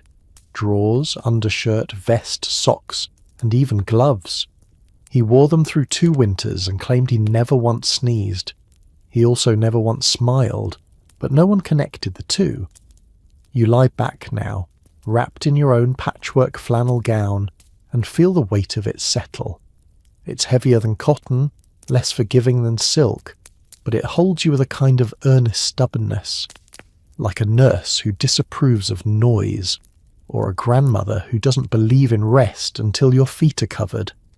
Of course, health flannel wasn't just about bodies, it bled into the moral imagination. Flannel was respectable.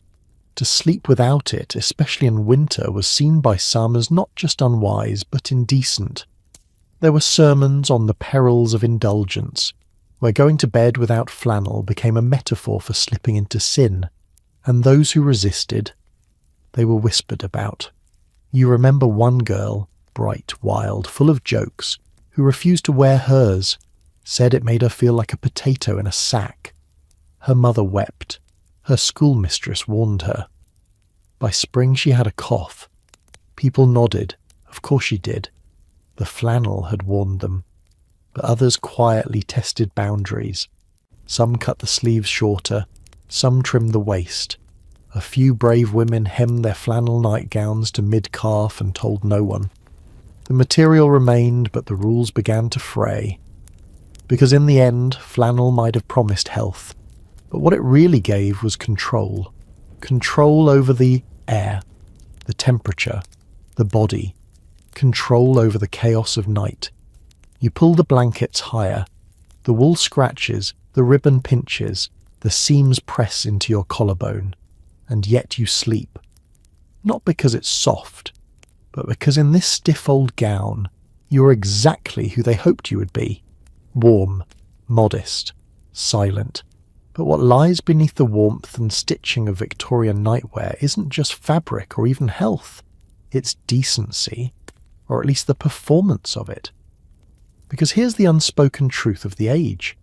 Victorians feared not just illness, but impropriety, and nowhere was that more fiercely defended than in the realm of sleep. You're lying in bed now, still as a painted angel, flannel nightgown tucked beneath your chin, feet covered, breath shallow. Not because anyone is watching, but because someone might. The house is quiet, but the rules are not. Everything about what you wear to bed has been designed to keep your body in check. The gown must reach your ankles, the sleeves must cover your wrists, the neckline should never dip low, even in private. You're a silhouette, nothing more. You've seen the books, of course, the guides to modest living, with chapters on proper bedside conduct and guarding the soul at rest. They warned against rising from bed uncovered, against opening doors before fastening the wrapper, against sitting near windows in only a nightgown. Even the act of walking in sleepwear required grace and restraint. And these weren't just niceties, they were moral armour. For women especially, bedtime was never a time off. It was simply another arena for discipline. The fact that you wore a corset beneath your wrapper said something. That your cap was tied neatly before sleep said something. That your slippers matched said everything. After all, what if there was a fire? What if you had to evacuate? What if a neighbour came to call with urgent news at dawn? Would you be found improper? There's the famous case of Mrs. Halberton, found standing in her front garden at midnight having mistaken a dream for a summons. The constable said her attire was alarming in its informality. Her nightgown slightly wrinkled, her feet bare, her wrapper unbuttoned. She never lived it down. Moved to Cheltenham within the month, so you dress with the fire drill in mind. The knock at the door, the way a hemline might be judged in an emergency. Because in the Victorian imagination, decency wasn't what you did when people were watching. It was what you wore when they weren't. Even married couples had standards. Many slept apart, or at least dressed separately. A lady might don her flannel gown in one room, then cross quietly to her shared bed, already buttoned and belted. The idea of appearing exposed, even to one's spouse, was enough to make women weep in confession. You recall overhearing your aunt say she hadn't let her husband see her ankles in daylight since their wedding night. And that was 32 years ago. Of course, the enforcement of all this varied. In more liberal households, women might allow themselves lace-edged collars or silk-trimmed sleeves. But even these small indulgences were carefully framed as elegance, not exposure. A glimpse of wealth, not of skin. Because skin, even the whisper of, it was dangerous, even in the dark, even in sleep. You lie there now, motionless beneath your quilts, thinking not of warmth, but of your invisibility. Your flannel gown conceals everything. Your nightcap shadows your hair. Your hands are folded, your toes tucked, your breath shallow and even. You've become, by design, modest beyond reproach. But modesty in Victorian nightwear wasn't just about coverage. It was about containment, not just of the body, but of emotion, imagination, desire. And it touched every corner of sleep. Take, for instance, the great taboo, sharing a bed. For the unmarried this was unthinkable, unless you were siblings or small children, or travellers at an inn where space forced compromise. Even then, precautions were taken. Nightclothes buttoned higher, wrappers belted tighter, eye contact avoided, breaths held. For married couples the matter was trickier. Many households, especially among the middle and upper classes, maintained separate sleeping arrangements.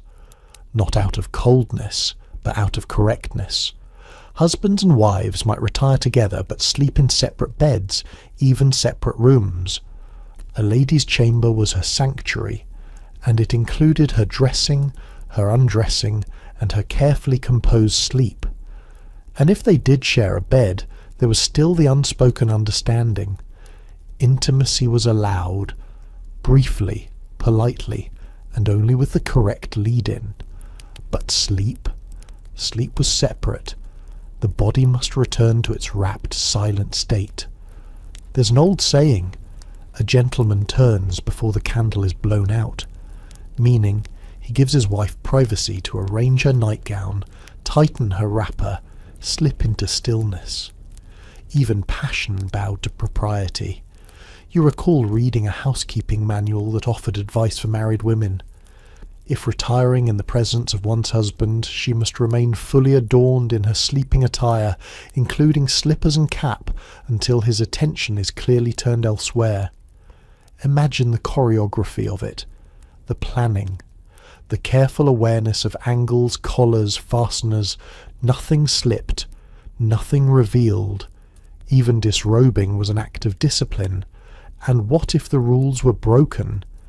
There are letters, half-hushed, half-hearted, in which women express deep guilt for having appeared undone before others. A cousin who forgot her wrapper during a late-night illness. A neighbour who rushed outside during a chimney fire with her nightgown flapping improperly in the wind. These incidents weren't shrugged off. They were carried, sometimes for years.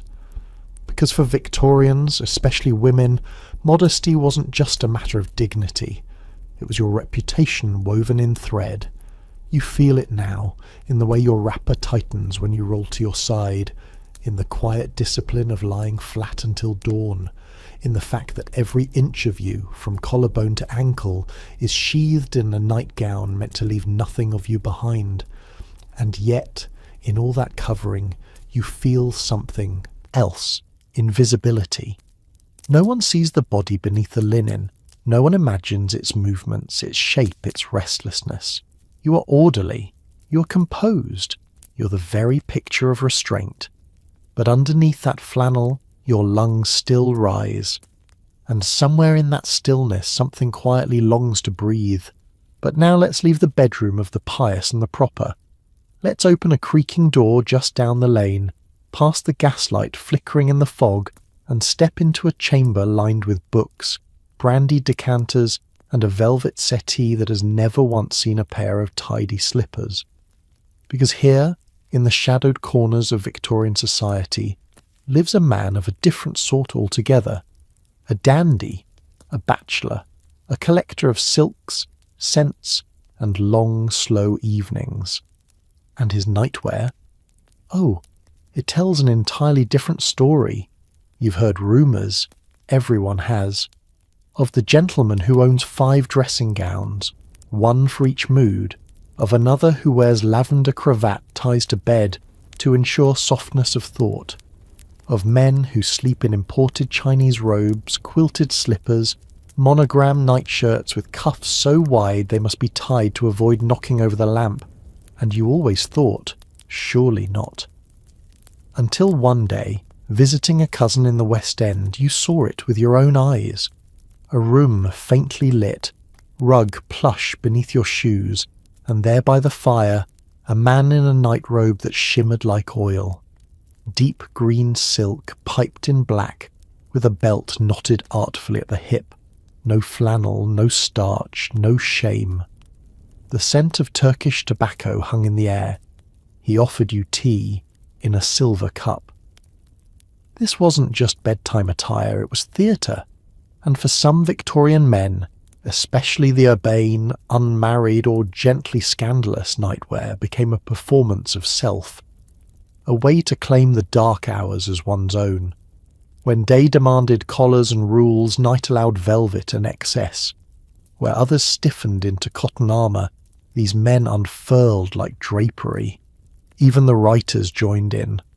Oscar Wilde famously wore velvet dressing gowns as daytime attire, but his nighttime wardrobe was no less intentional.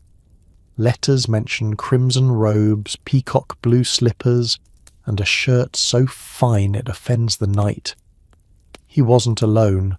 Poets, painters, and unmarried lawyers with book-lined studies all took cues from this culture of midnight elegance.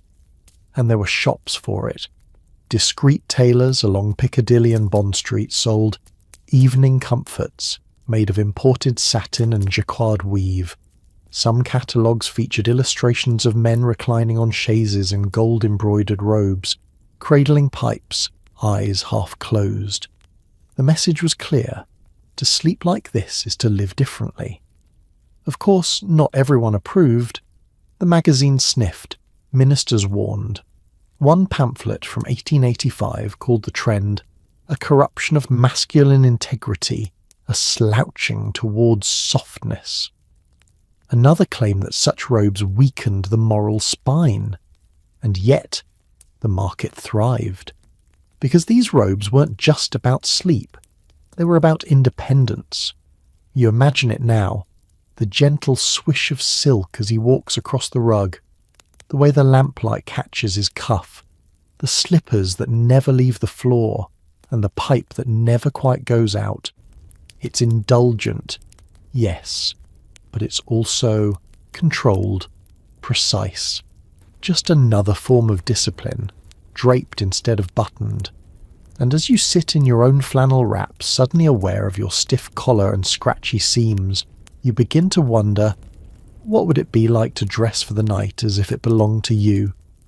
You close your eyes and picture it, rising from your desk as the clock strikes 11, the city outside hushed beneath fog and gaslight. You remove your collar, your waistcoat, your boots, and instead of reaching for flannel and fuss and pins, you shrug on something luxurious. A robe, not just warm but deliberate. Not armour, but art. Because that's what the Victorian dandy understood. That sleep was not just the end of a day, it was an extension of identity. The night robe became his canvas. Rich silks in sapphire or plum, quilted linings, braided trims. Some even had custom embroidery, quotes stitched along the hem, family crests reimagined in gold thread. One eccentric solicitor had the phrase, "mild by moonlight," sewn into the collar. No one ever asked what it meant, and underneath, sometimes a fine lawn nightshirt, sometimes nothing at all. Dandies played with the line between structure and surrender, knowing full well that too much modesty was just as vulgar as none at all. In these chambers the rules softened. A man might entertain close friends by lamplight, reciting poetry in bare feet and a velvet robe. He might pour a final drink, adjust the tassel on his sash, and lean against the mantel with the confidence of someone completely at home in their skin.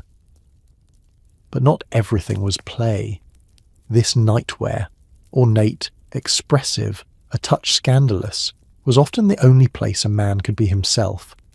In a society that demanded starch and duty and buttoned mouths, the robe was freedom wrapped in silk. It allowed softness, privacy, style without scrutiny. And of course, not all who wore such robes were dandies or radicals. Some were simply lonely, widowers who dressed up for no one, scholars who kept the habit for routine, gentlemen who, in old age, found comfort in the familiar swish of satin. You once visited a bookseller who, though nearly blind, insisted on wearing his green velvet robe every evening. He couldn't see the threads, but he remembered them, remembered what it felt like to dress with care, even for a quiet night among old papers and older thoughts. And perhaps that's the point. Because beneath all the embroidery and imported silk, what these night robes offered was something your flannel wrap never quite could. Permission. Permission to be warm and visible, comfortable and expressive, to carry dignity into the dark, not by hiding yourself, but by choosing what version of you the darkness would hold. You shift now under your blankets, your wrapper bunched at your waist. The tie is twisted again, and your elbow is caught in a fold. You sigh. The flannel is dutiful but never graceful, and you think, not for the first time, how strange it is that the night, the most private, peaceful, intimate time, was so often spent disguised. Maybe tomorrow you'll visit the old cloth shop on the corner, just to look, just to run your hand over something that shimmers, just to wonder, a what if. But let's pull the velvet curtain back now, and descend, not into silks and solitude, but into something far colder, far closer to the bones of the city. Because not everyone in Victorian England had the luxury of wrapping themselves in robes or tucking into lavender-scented sheets. Just a few streets away from the gentleman's parlour, behind the cracked shutters of a narrow tenement, someone else is preparing for bed, if you can call it that. A factory girl, a laundress, a young scullery maid too tired to speak, and what she sleeps in, what she wore all day. There's no separate nightgown hanging behind the door, no wrapper, no slippers, just a threadbare dress, a stained undershift, and a pair of stockings rolled carefully beneath a straw-stuffed bolster to keep mice from chewing them overnight. This is the nightwear of the working poor. Not so much sleepwear as what's left. The line between day and night, rest and labour, is as thin as the seams on her only chemise. You sit now on a shared cot, maybe with a younger sister or a cousin, knees tucked to your chest, trying to preserve body heat. The room smells of soot, boiled onions and damp wool. A single candle flickers on the crate you use as a table. The windows are covered with a bit of flour sack nailed across the frame. And what do you wear to bed? Everything you own. A patched wool shawl wrapped tight over your shoulders, a skirt still stiff from the day's weather. If you're lucky, a man's cast-off vest, stolen from the rag bin and refitted with string. Your feet are cold. Always. Some women tuck their legs into old potato sacks. Others slept with bricks, not the carefully warmed ones of the middle class, but leftover building bricks, still dusty, wrapped in rags. One laundress you knew tied an old apron around her ankles every night just to keep her feet together and warm. And yet even here, even in hardship, the impulse to dress for bed didn't vanish. You might brush your hair twice. You might rinse your face with cold water if there's any left in the jug. You might even tie a bit of ribbon around your braid, not because anyone will see it, but because the ribbon is yours, and the braid makes you feel like yourself again. There's a dignity in that, a kind of sleeping pride passed between sisters and whispers. Always fold your dress, even if the floor is wet. Turn your stockings inside out so they dry by morning. Don't cry into your only pillow. It'll smell sour for days. And above all, don't let them think you've given up, even in a nightdress made from a flour sack. Even when there is no nightdress at all. You lie down slowly now, not into a bed, but into a corner of borrowed space. The mattress is thin, the blanket is damp, and the air bites. Your back brushes the wall, cool and flaking. Your knees pull in toward your chest and your elbows wrap tightly across your middle. There's no comfort to be found here, only habit. Your nightwear isn't really nightwear at all. It's what's left at the end of the day, what hasn't been ruined by soot or taken by the pawn shop or passed down to a younger child. Sometimes it's an old coat worn inside out, sometimes a man's discarded shirt, too big at the collar and too tight at the wrists. You don't choose what you wear to sleep, you simply use it. And yet, even here, sleep has rules. In the kitchens and servants' quarters, you've learned them well. Never sleep with your laces tied. Never hang your chemise too close to the fire. It'll burn in silence, and no one will notice until morning. Always keep your shawl near the wall side to block the cold, and never, ever snore. It draws attention. And attention is the last thing you want when sleeping in a house that isn't yours. Some girls stuff rags between their toes to keep the chill away. Others share warmth, back to back, breath to breath. You've done it yourself with cousins, co-workers, even near strangers. The intimacy doesn't matter. You sleep out of necessity, and necessity is patient. It teaches you how to ignore smell, scratch, and shame. There's a phrase you once heard from an older washerwoman. At night, we vanish. And in a way, it's true, because the night doesn't forgive poverty, it simply swallows it. Still, even the poorest rooms carry rituals. A girl might sleep in her Sunday dress if it's the only clean garment she owns. Another might lay a cracked mirror by her pallet, so she can wake and see herself as something other than invisible. You once saw a child smooth her skirt before curling up under a stairwell. No pillow, no blanket, just a skirt and a moment of quiet defiance. Even men, when they could, tried to preserve order. A pair of boots lined against the wall, a cap hung neatly, a waistcoat folded under the head for a makeshift cushion. These weren't luxuries, they were fragments of self-respect smuggled into sleep, and in all of it, you sensed something both heartbreaking and resilient, that even in rags, even in cold, even on a floor shared with 6 others, people still wanted to dress for the end of the day, not just out of routine, but out of the need to hold on to identity, however threadbare. You close your eyes now, shawl pulled tight, skirt still damp from the day's work. There's no softness, no fire brick, no wool-lined cap. But there is a quiet, steady breath, yours, and in this moment, even dressed in someone else's discarded shirt, you have claimed the only thing the day couldn't take, your dignity. Now shift your weight, just slightly, and imagine a door slamming behind you. Not the creak of a tenement or the hush of a nursery, but the heavy, final thud of iron on stone. Because tonight, you don't sleep in a home at all. You sleep in a prison, or a workhouse, or maybe the back ward of a charity hospital, somewhere behind locked gates where nightwear isn't a matter of taste or class or even comfort, but a matter of regulation. This is institutional sleep, and your clothes, what little there are, belong not to you, but to the system. You're handed a chemise, plain and stiff, issued from a cupboard that smells of lye and mildew. It's been worn before, dozens of times, stamped with a number, bleached beyond colour. You turn it over in your hands and feel the seams already fraying, the collar coarsened by too many washings. No lace, no ribbon, no warmth. You're told to remove your own clothes, everything, and fold them into the canvas sack labelled with your assigned number. You're not allowed to keep your stockings or your cap or the comb in your pocket. Those go into storage for return on discharge, they say, though you know not everyone makes it that far. You step into the chemise. It hangs shapeless, like a bell around your knees. The neck is too high, the armholes too tight. You can't tell whether it was meant for a man or a woman, because here, such distinctions don't matter. Only uniformity does.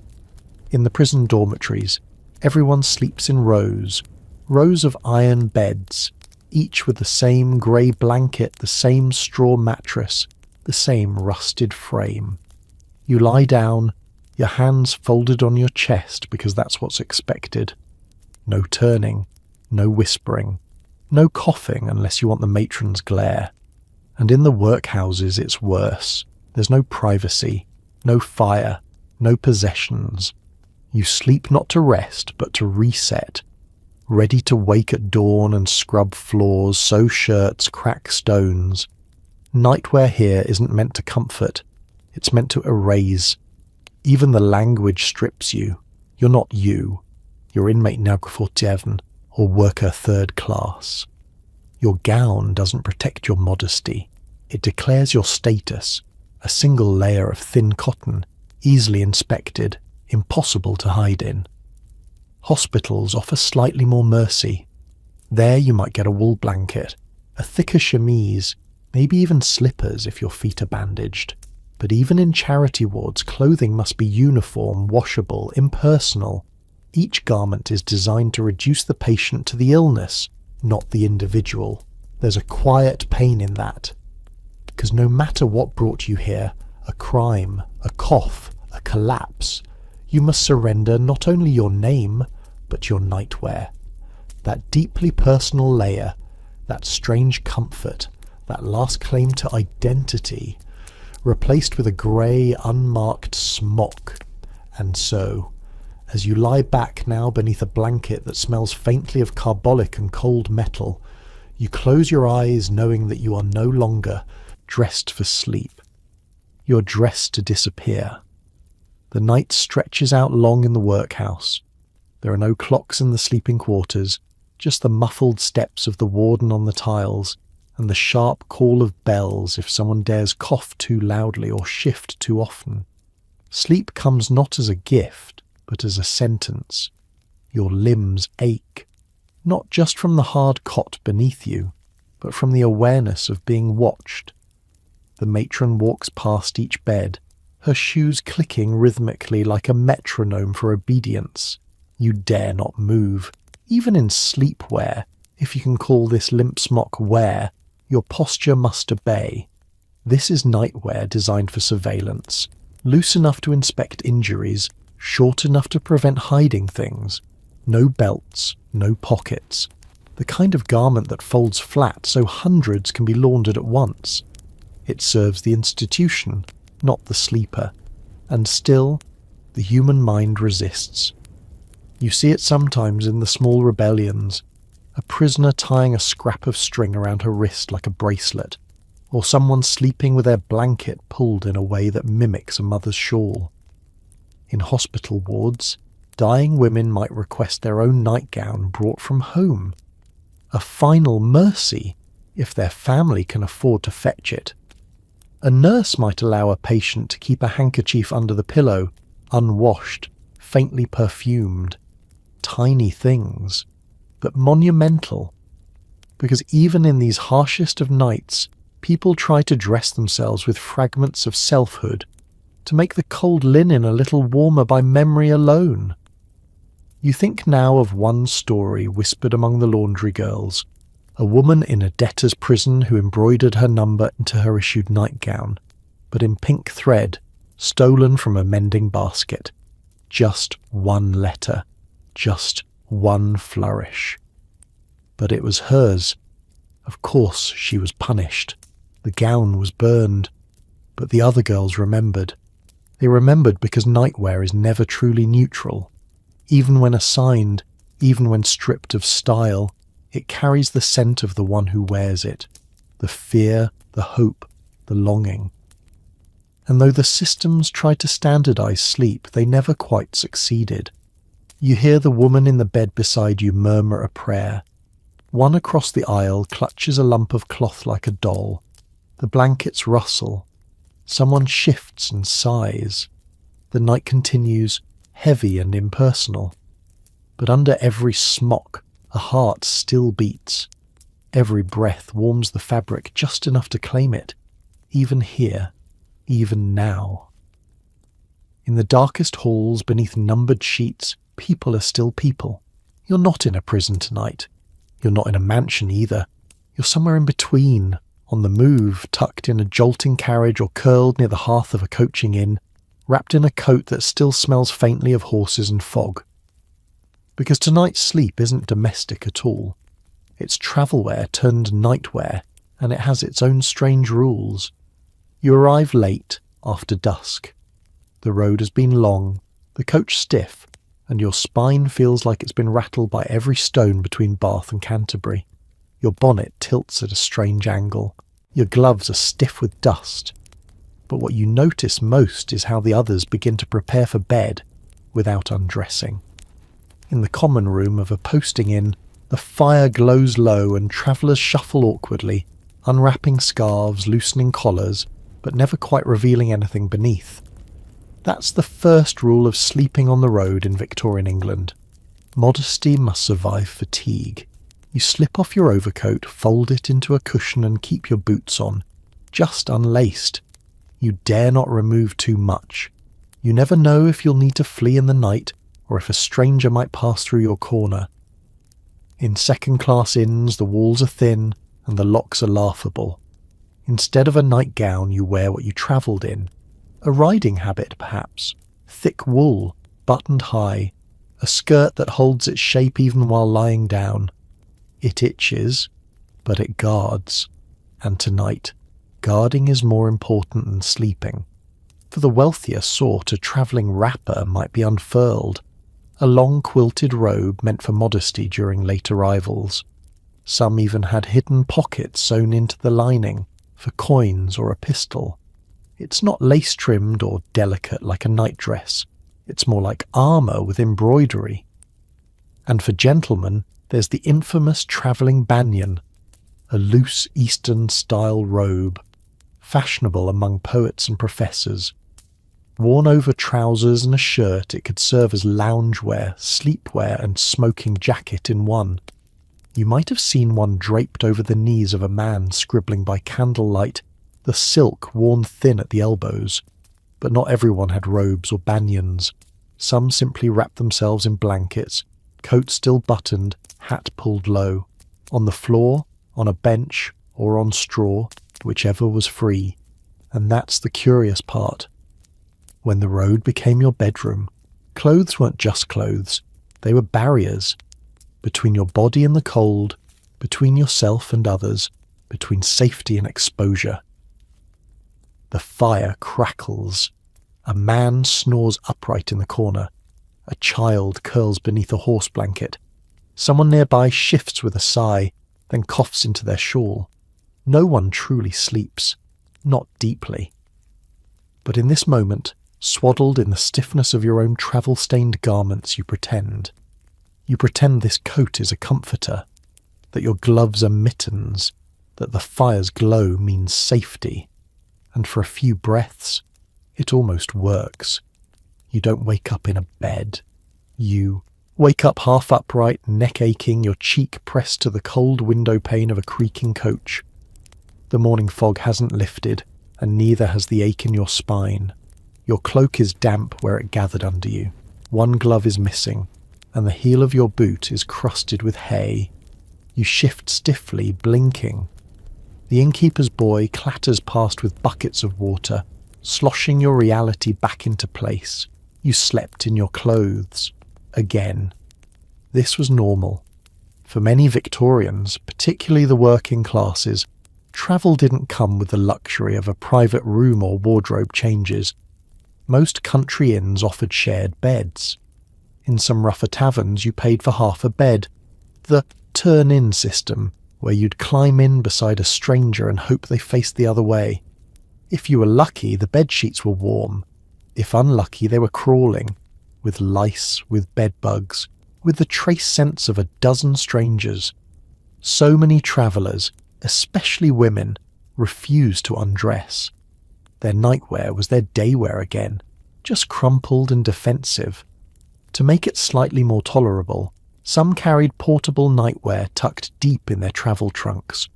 A linen shift, a flannel petticoat, even a pair of night slippers.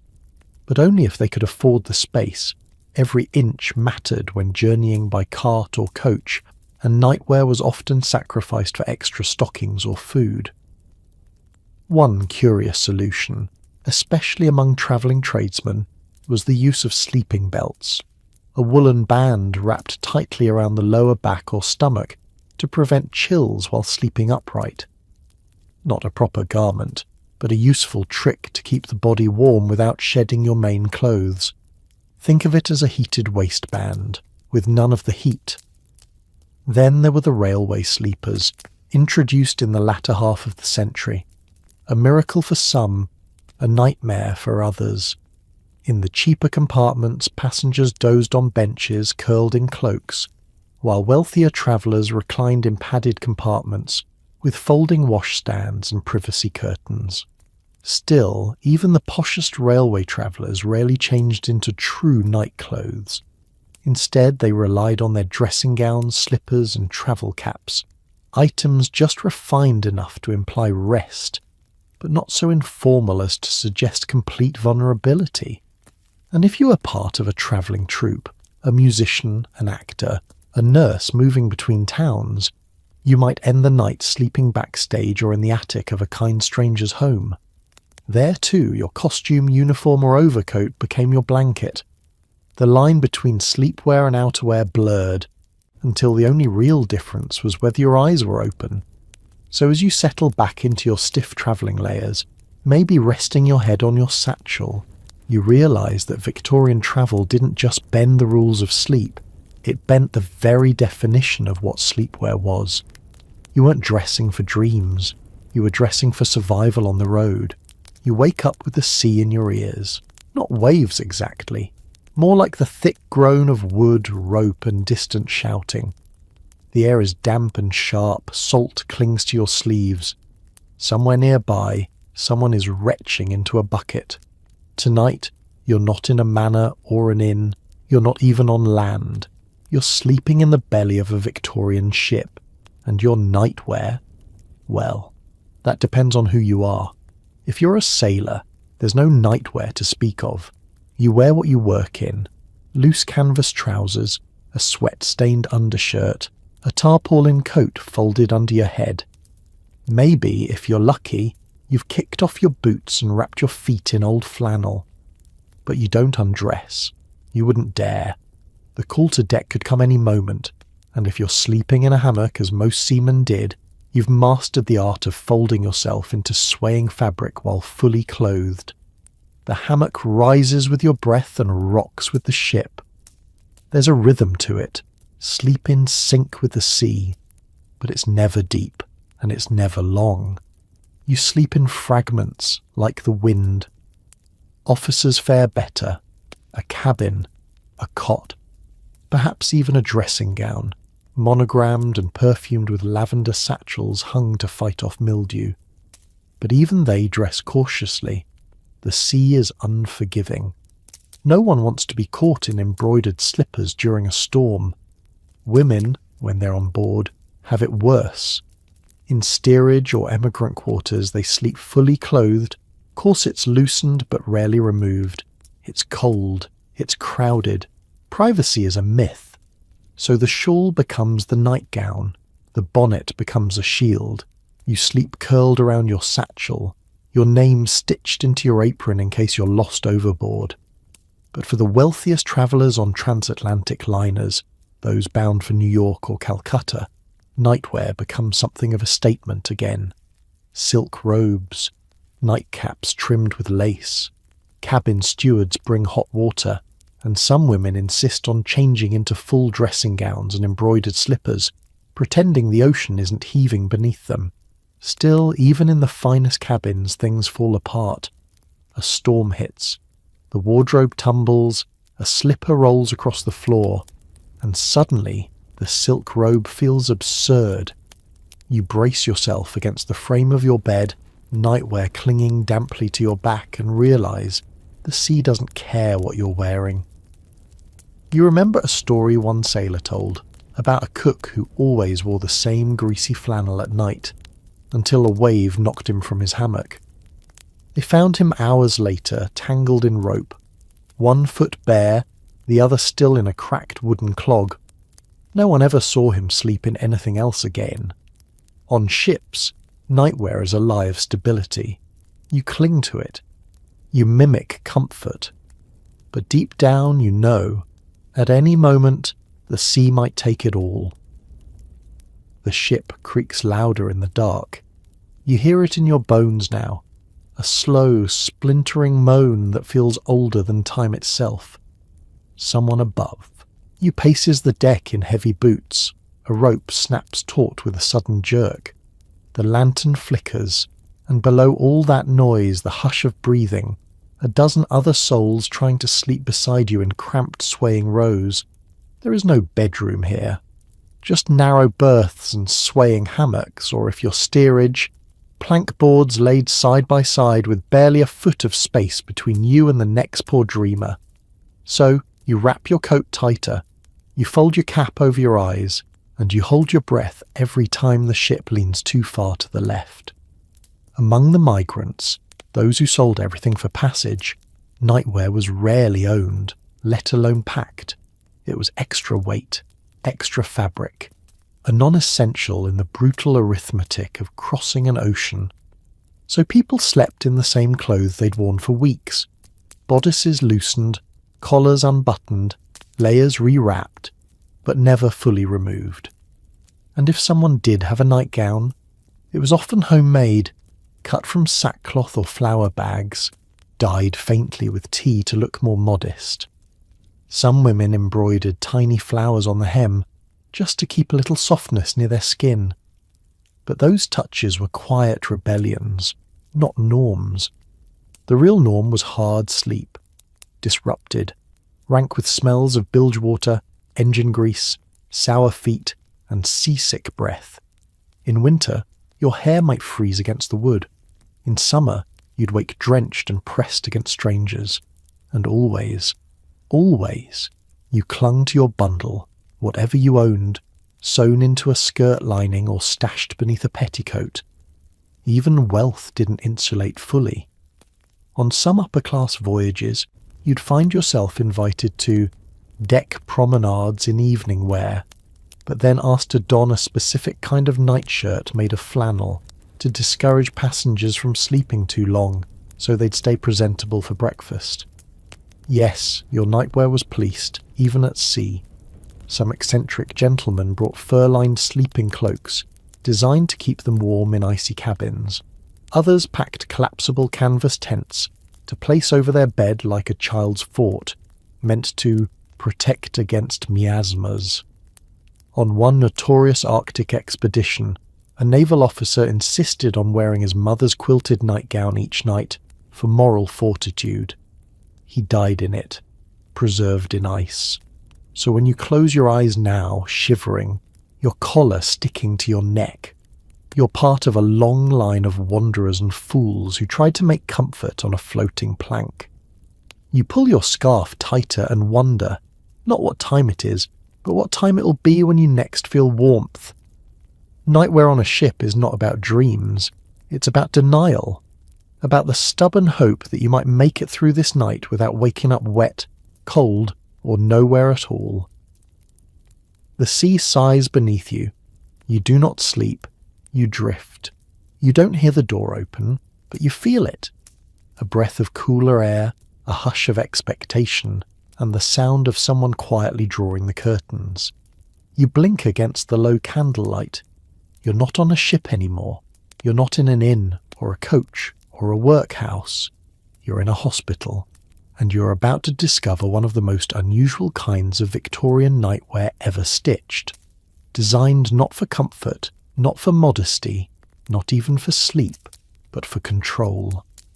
It starts with the fabric, thin, pale, sometimes coarse calico, sometimes old linen donated by charitable ladies who had no idea their embroidered tablecloths would be turned into restraint gowns. These garments were issued to patients in asylums and infirmaries, often in poor condition, sometimes blood-stained or patched beyond recognition. And they weren't really worn. They were put on like a command. If you were considered agitated, restless, or hysterical, you might be dressed in a nightgown stitched shut at the back, with the sleeves tied to keep your arms close to your sides. In more extreme cases, the sleeves themselves were sewn long, crossed over the chest and tied behind the back, an early form of what we now call the straitjacket. Only this one had lace on the collar. Many patients never changed. You wore the same institutional gown day after day, night after night, regardless of your needs or the weather. In some places, records show patients wore a single gown for over 2 months. You slept in it, sweated in it, cried in it. It became your second skin. Nightwear in Victorian hospitals wasn't chosen, it was assigned. Sometimes by rank, sometimes by diagnosis. A convalescent recovering from pneumonia might receive a softer cotton shift and an extra woolen shawl. But someone with epilepsy or melancholia, likely downgraded to coarse calico, sometimes even issued without undergarments, to make supervision easier. You begin to notice the details now, the way the gown pulls at your shoulders when you move, the faint iron tang of the bed frame, the identical rows of narrow iron beds with their peeling green paint and creaking springs.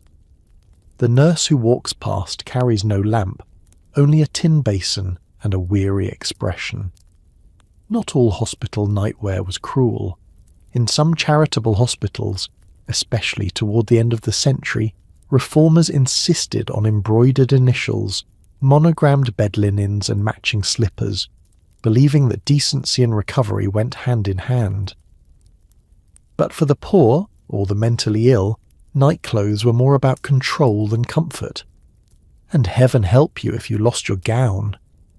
Inmates who tore or soiled theirs were sometimes left naked overnight as punishment. Others were sewn into theirs, literally. A practice in some rural asylums involves stitching patients into their gowns at bedtime and unpicking the thread in the morning. Fewer disturbances that way, less wandering, less talking. So tonight, as you lie back in your rigid bed, arms restricted by design, your bare feet pressing against the chill iron of the frame, you don't feel dressed for rest. You feel like you've been dressed to disappear. You shift slightly, and the stiff cotton scratches your shoulder. The neckline is too high. The sleeves bunch beneath your arms. The whole gown smells faintly of starch, bleach, and something sour that never quite washes out. You try to pull your knees toward your chest, but the fabric catches, tight across the thighs. That's the point. Movement discouraged, modesty enforced. You're not alone in this ward.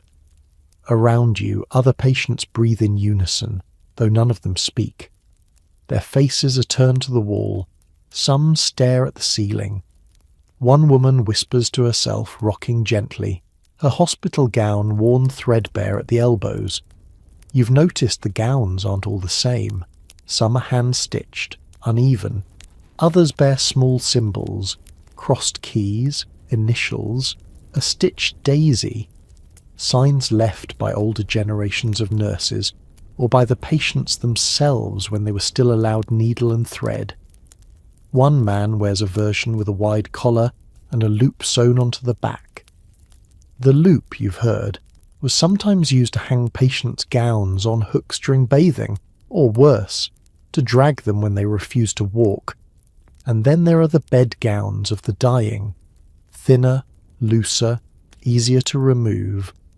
In some almshouses and county infirmaries, patients near death were issued a special nightgown, usually pale blue or white, with wide cuffs and a neck that could be opened easily for last rites, even though the priests had long stopped coming. These were sometimes referred to by staff as departure gowns. No one liked being put into one. Everyone knew what it meant. But even in the bleakest places, odd little comforts crept in. A nurse might leave a sprig of lavender in the pocket. A younger patient might embroider a secret letter inside the hem.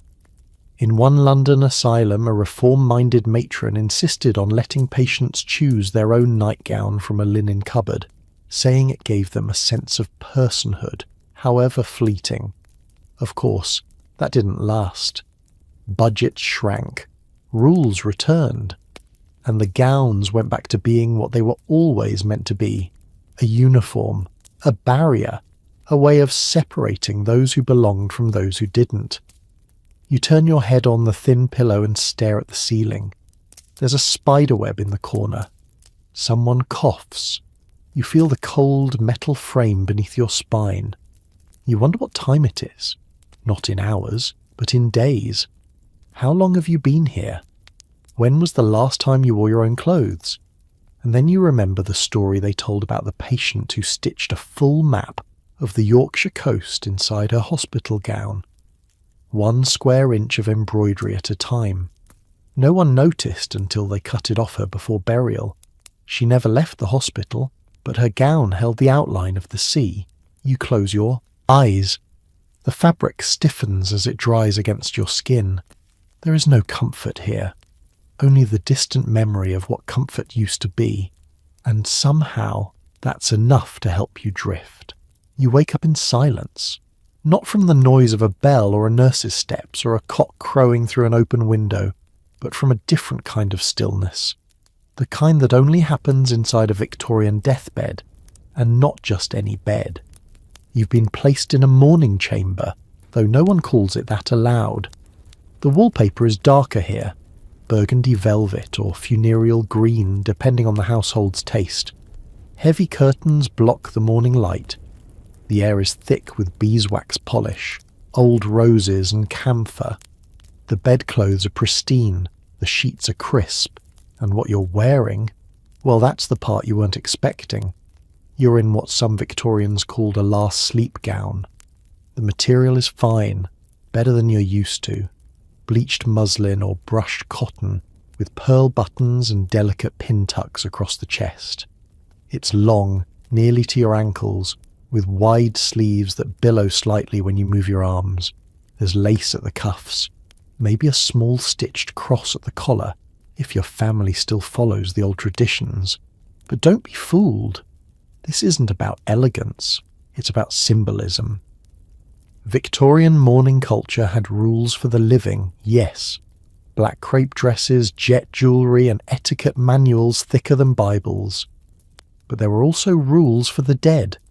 You didn't just pass away, you dressed for it. And in the days before embalming became widespread, your nightwear became your shroud. This final nightdress wasn't bought from a shop. It was prepared in advance, often by the wearer herself.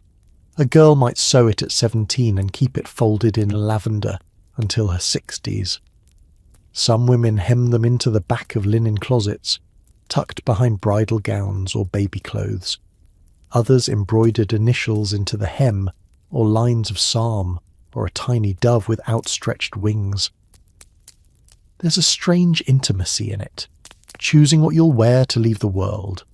In poorer households, the last sleep gown was plain but clean, white or ecru. In some rural parishes, it was passed down through generations. And in workhouses, it was often issued from a communal chest, labelled only by size. But wealth brought its own rituals. In some Victorian aristocratic homes, the nightgown worn for death was dyed grey or mauve, matching the mourning palette. It might be adorned with Valenciennes lace or a silk sash. And, here's the strange part, some families hired seamstresses specifically to create these gowns from a person's wedding dress. You lie there now, the fabric smooth and quiet against your skin. Your hands are folded neatly over your stomach. You feel the weight of the room pressing inward. Not grief, exactly, but expectation. A maid has lit a candle on the small table beside you. A mourning wreath hangs on the door. And your gown. Your gown rustles faintly when you breathe. You're dressed not to rest, not to be comforted, but to be seen one last time. There's a stillness to this final garment that nothing else matches.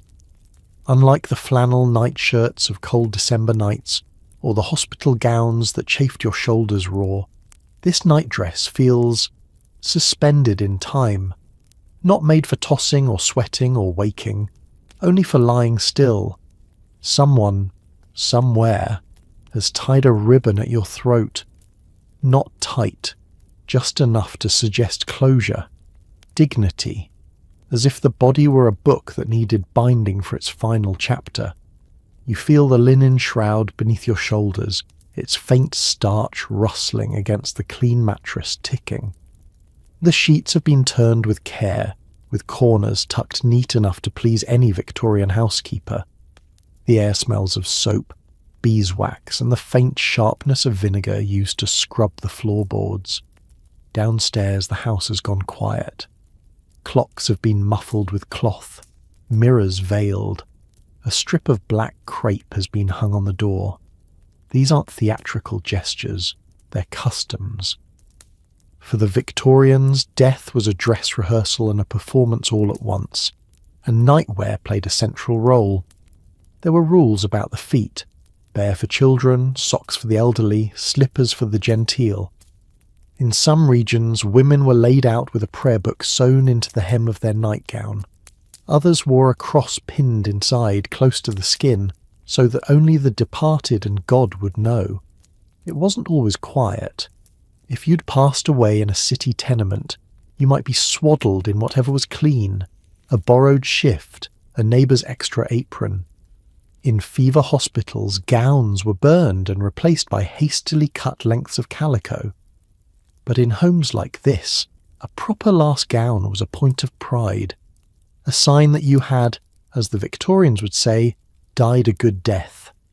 The candle on the bedside flickers, A shutter creaks softly in the wind, and as the light wanes you begin to see not just the room, but the long parade of garments that brought you here. The corset-loosened chemises, the tea-stained sleeves of shared servant bunks, the stitched tight sleeves of restraint, the felted flannels of winter nights, and now, this. One final gown. You can almost hear them rustling behind you, those ghosts of Nightwear past. Not frightening, just present. A cotton echo of lives lived and slept and dreamed in layers of fabric, and for a moment you feel a strange warmth in your chest. Not fear, not cold, just the deep knowledge that in this world of soot and starch and stitching, you too had a place, even if it was just marked by a row of tiny mother-of-pearl buttons down the centre of a gown meant for the end. The candle goes out, and for once you sleep without dreaming. Let's slow things down now.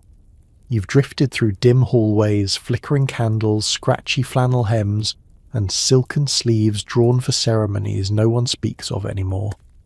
You've lain in freezing servants' quarters, endured the starched creak of asylum gowns, and floated in the hush of final resting wear. But now, the night no longer presses in. The edges of the world soften. The cotton grows lighter, the buttons looser.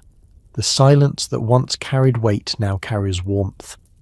Whatever you've worn, whether rough homespun or fine lawn, whether you were stitched into it by necessity or custom, it was never really about the fabric, was it?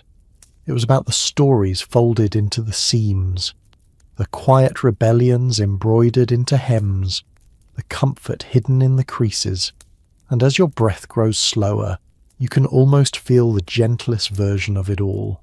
A soft, clean gown, warm from the hearth, slipped over your shoulders by someone who once cared for you, when the world was smaller and kinder and the dark wasn't quite so cold.